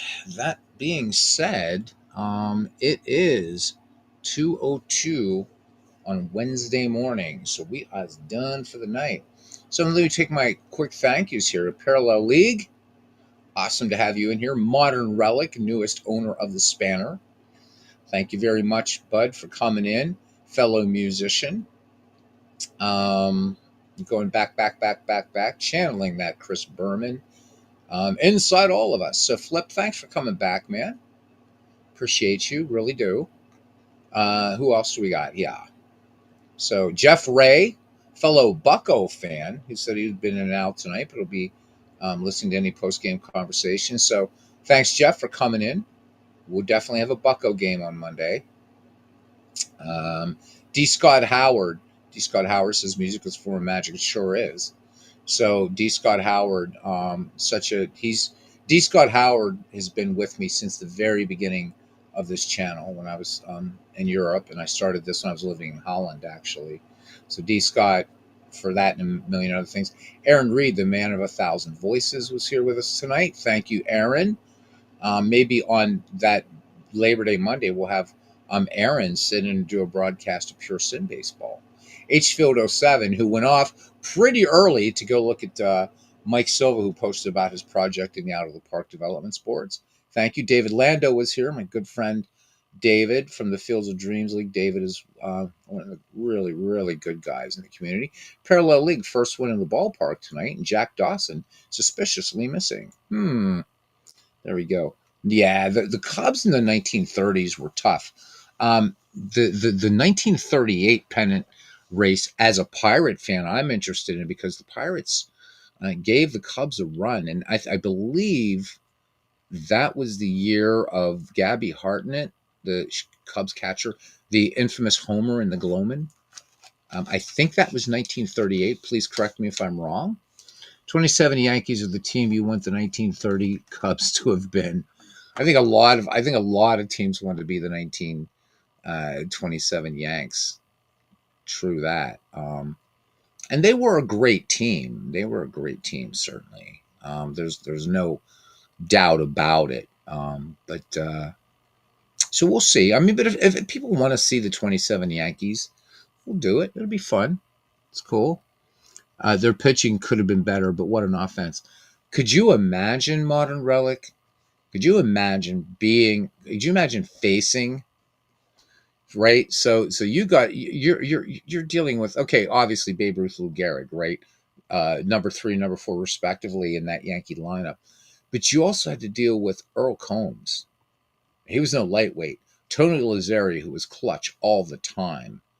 I mean, they were ridiculous. Bill Dickey, come on.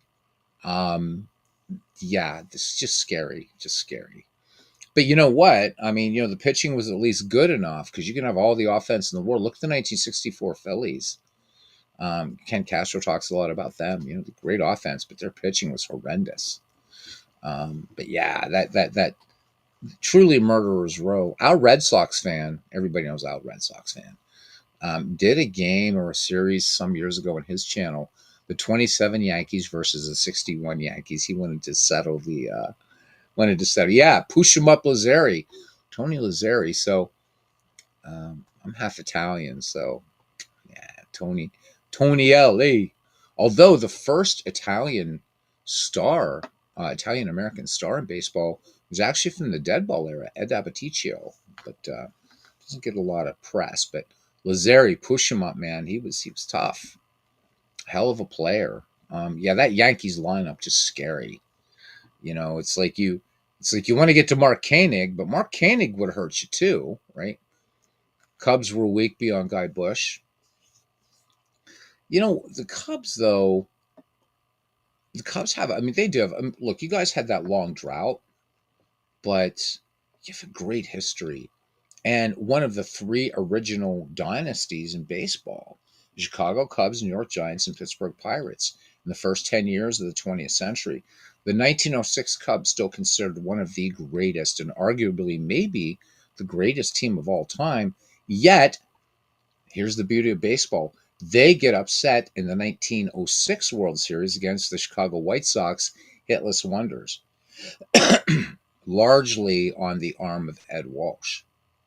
But look at that 1906 Cubs squad, and that's ridiculous. You got Tinkers, Evers, Chance. You got Jimmy Shecker, Johnny Kling, Solly Hoffman. I mean, these guys were just beastly, beastly, beastly. And played some very, very, very tough team. I mean, that 1908 pennant race, both in the National League and American League, maybe the greatest pennant race of all time in baseball. National League is decided by one game. The Pirates and Giants finish tied for second, just one game behind Chicago Cubs. In the American League, the Detroit Tigers win it by half a game. Great one. Great one. Play a little tournament with 1908 Cubs, Pirates, Giants, and Tigers. That would be fun. That would be really fun, too. 1908 was probably Hannes Wagner's best year. 1908 Cubs, again, almost as good as the 1906 counterparts. How about, the Merkel Boner, 1908.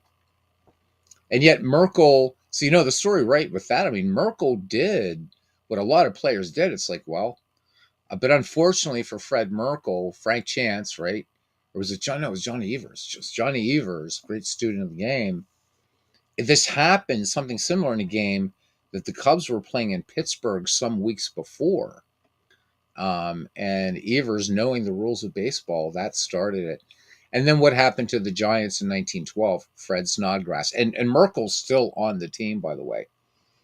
But John McGraw, to his credit, actually gave both men raises. He said that he would always forgive physical errors, but he would never forgive mental lapses. But he said those weren't mental lapses. And was it Moose McCormick who hit the game-winning RBI or whatever? He had said years later in an interview, he said, I wish I would have never, had I known what that would have done to poor Fred, meaning Fred Merkel. He said, I wish I would have never gotten that little single. Or was it McCormick that scored? Whatever it was. I guess it was McCormick that scored, actually. And, and so he always said, I wish I would have never hit it. But poor Fred Merkel and Fred Snodgrass. And everybody forgets for Fred Snodgrass in the 1912 series. He makes a great catch in that World Series. Makes a great catch in that World Series, but everybody forgets he just dropped everybody remembers the routine fly ball. But deep into that story, back to the Merkel story, is Mathewson actually was already starting to lose his mojo in that. So I think Fred Merkel kind of maybe taking too much heat for that. Aaron, you're still here. So if you forgive you if you dropped a ball, you tried hard to catch. Oh, absolutely. It was mental lapses that John McGraw. Or if you didn't listen to what he said, remember, John McGraw fined a guy $500 for hitting a home run. Um, McGraw called bunt, and this guy, whoever the pitcher was, man, hung one in there, and boom. Bill Buckner. Yeah, how about that, man? There was a fine ball player, but Game 6 of the 1986 World Series, and may Bill Buckner's memory be eternal, huh? Yeah. Good guy, hell of a player, but whoops, right through the wickets. And think about that. So Buckner, just like Snodgrass and Merkel, had to live with that the rest of their days. That's got to break your heart. I mean, come on, 0.5% of the people who start in like rookie league ball even make it to the show, and then only a small percentage of that tiny percentage stay. And that makes these guys are elite athletes in the major leagues. And to have to live with that. Baseball's an unforgiving game. It really is. Oh my God. My friends that follow other sports, and they even comments like, baseball never forgets. Like, no, it doesn't. In fact, what was the obituary? Fred Snodgrass. So, right, the guy goes on to become like this successful, I don't know, he's a banker or whatever he was. And, decades and decades later, I think he died in the, whenever it was, 60s, 70s, something like that. And it said in his obituary, who famously muffed a fly ball in the 1912 World Series. Man, that's got to suck. Not that he knew, but I mean, his family reading that's like, really? It was 1912. Grandpa's like really successful and whatever. No, baseball does not forget, man. I mean, even myself, I've brought up a number of times how the 1926 World Series ended, right? Babe Ruth, man, tries to steal. And what does he do? He gives the Cardinals the first of, well, they're second only to the Yankees in world championships. So the Cardinals sucked in the dead ball era. They finally get to the borrow a basketball term here, the big dance in 1926, and old Babe Ruth, he decides he's going to be Honus Wagner or Ty Cobb, and that didn't work out. I mean, he was out by a mile. He was out by a mile, man. My deceased great great great great grandma could have thrown out Ruth. So I mean, Ruth had speed in his dead ball days, but I think by 1926, probably not so much. I don't know. I don't know what. Who knows? Who knows? But oh my God, baseball's replete with all those stories, aren't they? Of these of goats, and I mean goat in the old sense of the word, not greatest of all time. Because one day you're the hero, and one day you're the goat. Doesn't matter what you did. Yes, who was the baseball player that said that? I'm sure many, but there was one guy famously said it. It was Buck O'Neill. He said, "Doesn't matter what you did yesterday. You could hit 3 home runs yesterday. It doesn't matter. That was yesterday." And yeah, it's tough, right? It is tough. Hell of an APBA game tonight. You mean this one, Aaron? This was a yeah. There's no finesse in this game at all. So he did modern relic, but Lou Gehrig actually stole home more times than Babe Ruth. Gehrig was a really, really aggressive player.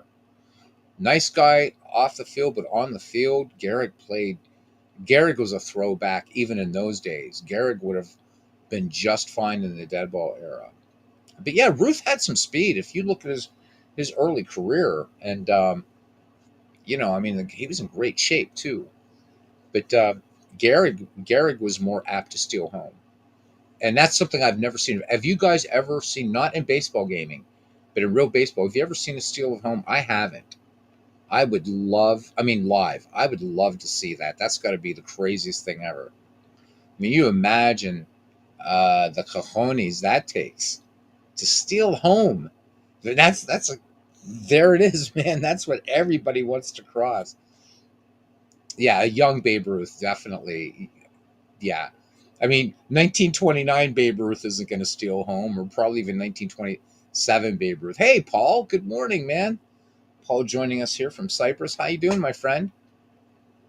We just got done playing a messy game between the all-time great Tigers and all-time great Orioles. 10-6. I don't know if we can look at this box score. Doesn't, but even that doesn't really tell the story. It was not it was not, there was no finesse in this game at all. Ty Cobb and Hank Aaron homered. Hal Newhouser left for an injury. It was just back and forth, crazy game. Yeah, a lot of fun. Detroit won this one 10 runs on 13 hits, 2 errors. And the Baltimore Orioles, they tried to make a show of it, man. 6 runs, 7 hits, and 1 error. So there we go. It was a fun one. And now we're just shooting the proverbial shite right now. Right now, as they say in Northern Ireland. Hey, we lad, right now. What is it with you now? So it says you're in Korea. So flying drop in. Wanted to touch base. Thank you, my friend. Always good. Hopefully, we're still on track for 31st August. Hopefully. All right. Aaron Reed says he was at a Lexington Legends game in 2007. They came all the way back from being down by 8 in the bottom of the ninth. Yeah. That's good when your team does it. It's bad when your team does it the other way. How many of you guys know about the great Jim Rooker thing? And there's a Pirates Phillies game. Do you guys ever hear this story real quickly? Buccos are ahead 10-1. This is like first, second inning, something like that. And this is before the Pirates start getting good in the 90s, right? So Jim Rooker famously said, if we blow this lead, I will walk back to Pittsburgh. Well, the Pirates blew the lead, lost the game to the Phillies, and Jim Rooker kept his promise. And along with Miller Beer and some other things, they made it into a charity thing. And Jim Rooker walked from Philadelphia to Pittsburgh. If anybody knows Commonwealth of Pennsylvania, that's if we lose the game, I'll walk home. Exactly. That's about 300 some miles Jim walked. Raised a lot of money for charity, though. So that was a Pirates loss we could take. We were used to it, but it was like, yeah, man, we're up on these Phillies. I think it was like 10-0 or 10-1. And they lost. And Rooker just, it was so incredulous. I think you can catch the game on YouTube. Good stuff. So Parallel League says, you mentioned the big dance, made me think of basketball. Sister Jean rooted for Loyola. Wow, just turned 106. Wow, how about it? We can find that out really, really quickly, actually, who the oldest living baseball player is. We will do that right now. Wow, Loyola, what a good school, too. All right, so here we go, man. Oldest person in the world. That would be me. Oldest living baseball player. All right. So here we go. The oldest living. Okay, so here we go. So Baseball Almanac is your friend for this. There we go. So come on. It's going to jump over there in a second, just as I try to read. So the oldest living baseball player is Bill Greason, born in 1924. He's 100 years old, going on 101. God bless him. Let's see. Bobby Shantz. Here we go. Bobby Shantz is 99 years old. Looking for some Roy Face. He's still around, man. 97-year-old there, former Bucco. Vern Law, another one. So it must be something about those Buccos here. Vernon Law is 95. How about Joe Morgan? Joe Morgan. Wow. So I didn't realize Joe Morgan. Oh wait, no, wrong Joe Morgan. Never mind. I was gonna say there's no way low Joe Morgan's 94 years old. So different one. I'm sorry. I'm trying to look for some names here that I know really, really quickly. Bob Skinner. Bob Skinner is 93. Holy hell. So a lot of these names I don't know. But yep, so it is, let's see, let's learn about Bill Greason here a little bit, see what we can do here. So there he is. So, born William Henry Greason um, on the 3rd of September, 1924. Went to Booker T. Washington High School in Atlanta, Georgia, and played 1 year for the St. Louis Cardinals. How about that? Let me see. Started 2 games. He was 0-1. So God bless you, Mr. Greason. There you go. So he is the oldest now at 100.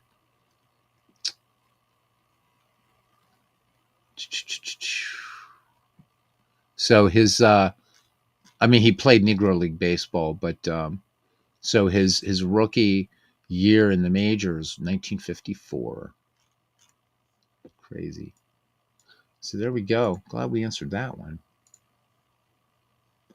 Yeah, the Reds. Joe Morgan died. No, I know, but I'm like, yeah, but I mean, even anyhow, let's say even if I didn't, I'm like, there's no, you know, Joe Morgan wouldn't have been. Yeah, I miss. How many of you guys miss ESPN baseball tonight? Was John Miller, Joe Morgan? How about it, right? I know. Modern Relic says.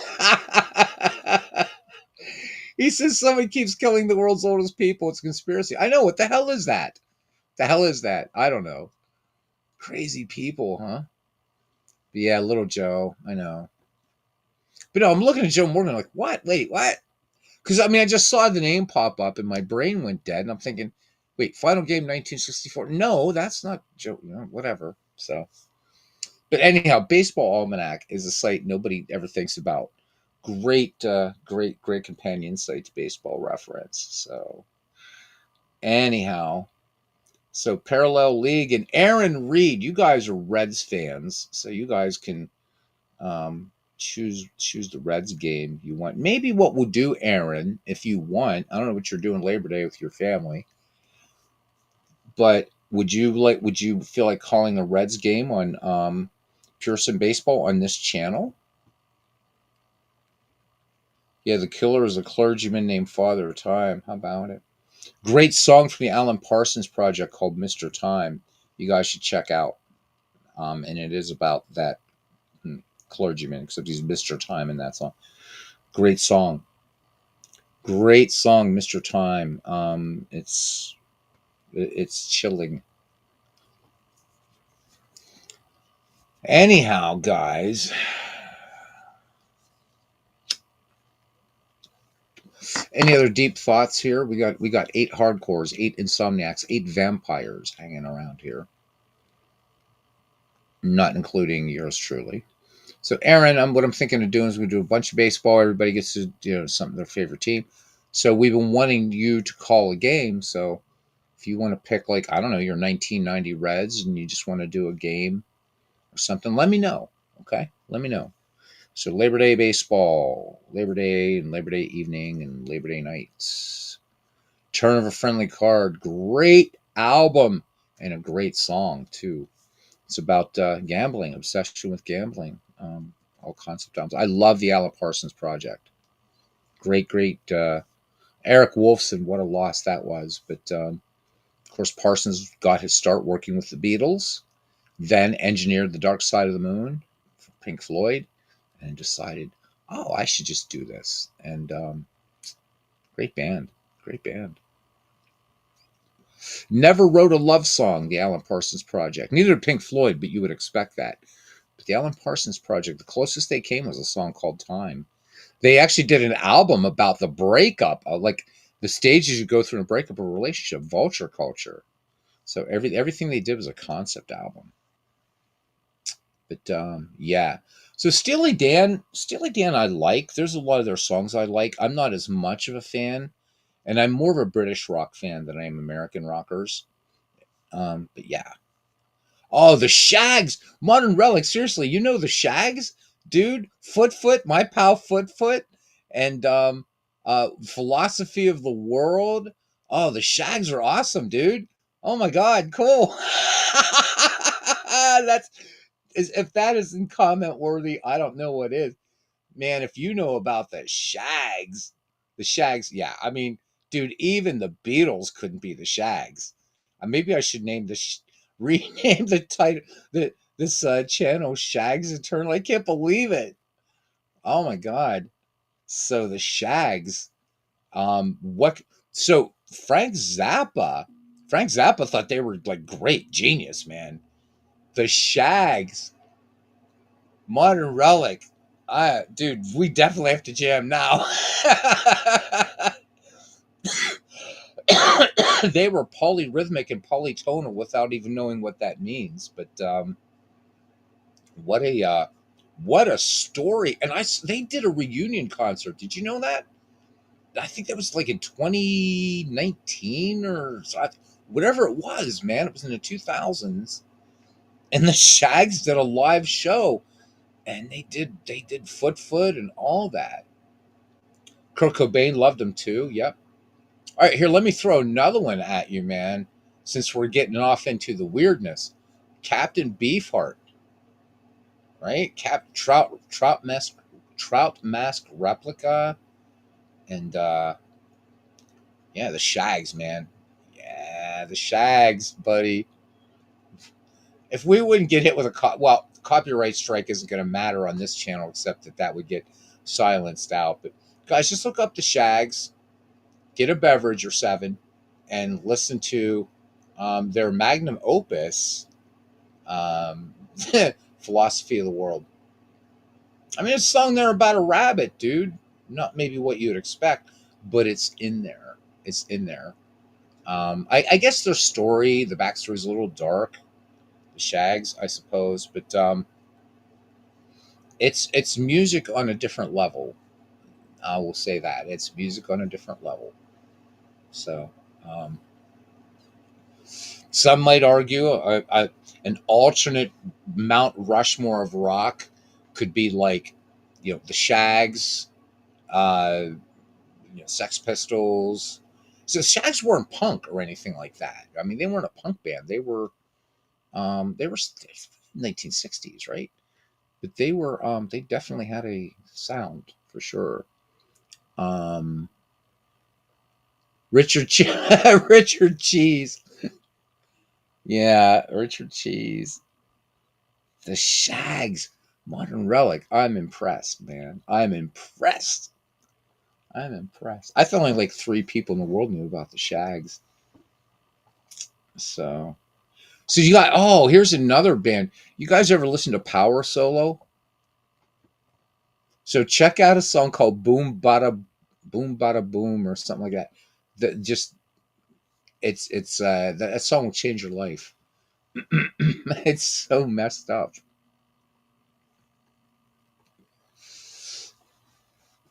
Oh, so I don't know that I know him. Now you've got me, man. R. Steve Moore. Got to look it up.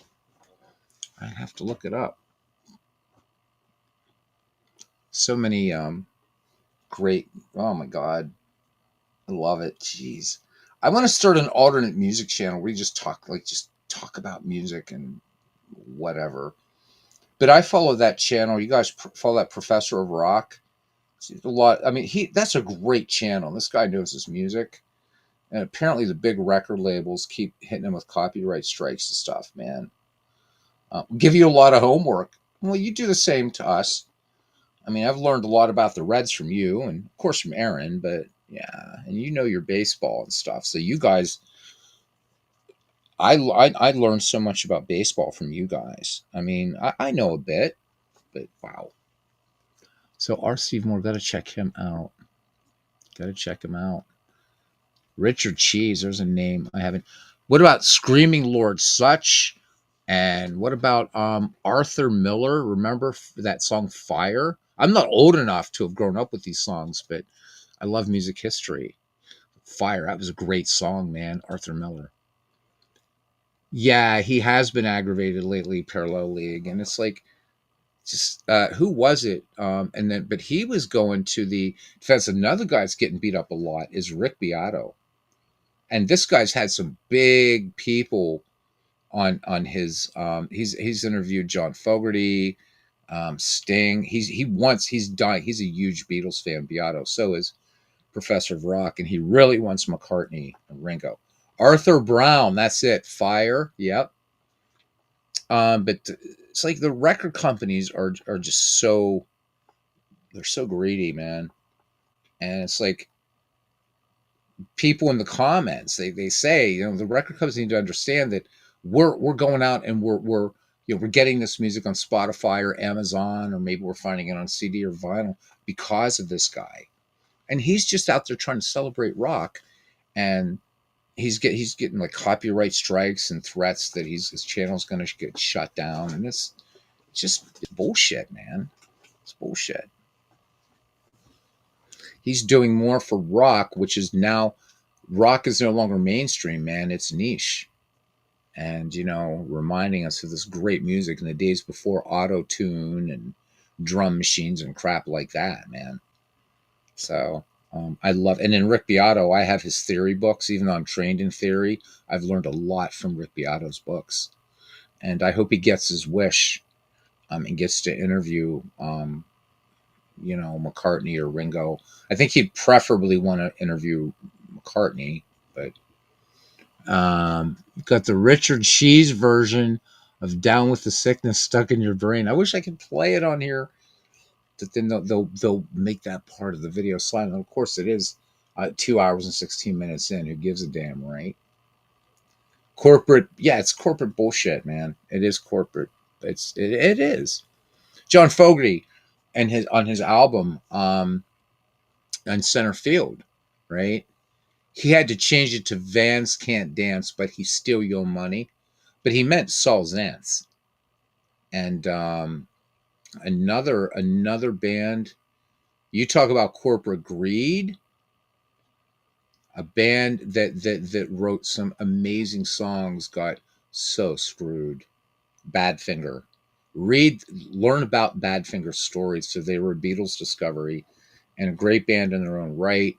Of course, probably their most well-known hit, "Without You," that was made big by Harry Nilsson, and then by I think, was it Mariah Carey? I think it was. But what a beautiful, beautiful song! Of course, "Come and Get It," written by Paul McCartney. But then "Baby Blue," "No Matter What." It got so bad for Badfinger that they had to tour just to basically pay their bills.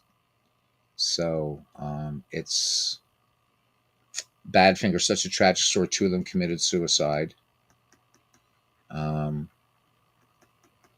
and I think the last one, I don't think there's any surviving members. I think Joey Mullen either just, he's very, very ill, or just fell asleep in the Lord, as we say in the Orthodox Church recently. But Badfinger, man, there's a band that so victimized by corporate greed, and it's so terrible. It's just bad, man. But I mean, you have their music to celebrate. But when you know that story, it's all the more poignant, you know. So anyhow, don't want to end this on a bad note, man. Um, so yeah, you used to have the vinyl with the Zantz version of Center Field. Wow. Yeah, Saul Zaentz had a cow about that, but he screwed Creedence big time. One of my favorite American bands is Creedence Clearwater Revival. They have the neat distinction. So the Beatles have the most number one hits of any band, um, and Creedence Clearwater Revival holds the record for the most number two hits. And that ain't bad, man. That's still serious royalties, man. Most number two hits in rock. And for a short career, Creedence. The Babies. I remember the Babies. That was oh shit, what's his name? Because he went off and had a solo career. John, no, what's his name? Who is it? Who is it? With the Babies. So he did some solo work. Can't remember who it is. Oh my god, his name's right there on the tip of my tongue. Can't. Yeah.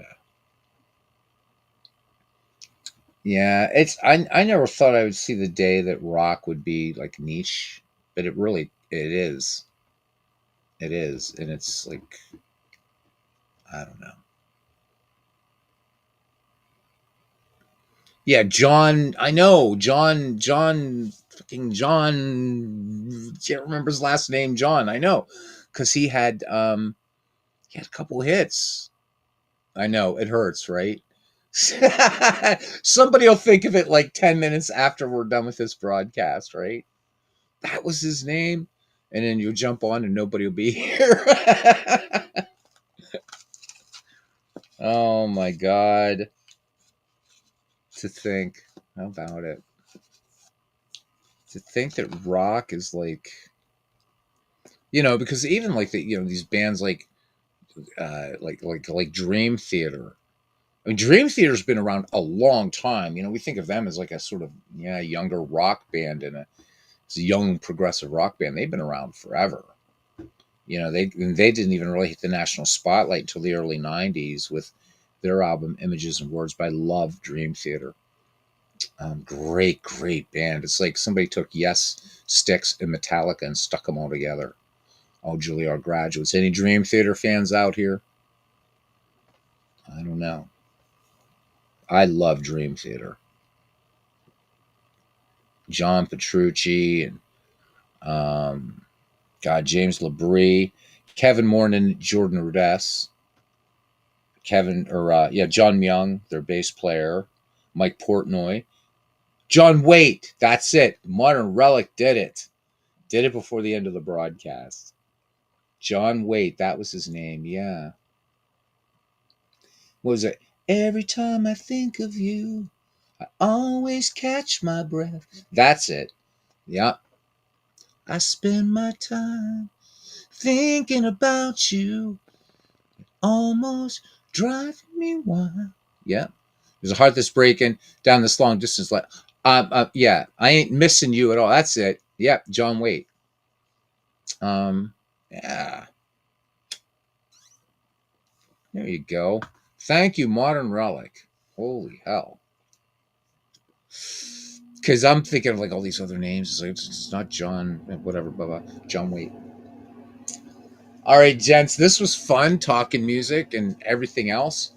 But I've got to be at work in about 8 hours. So doing that FedEx gig.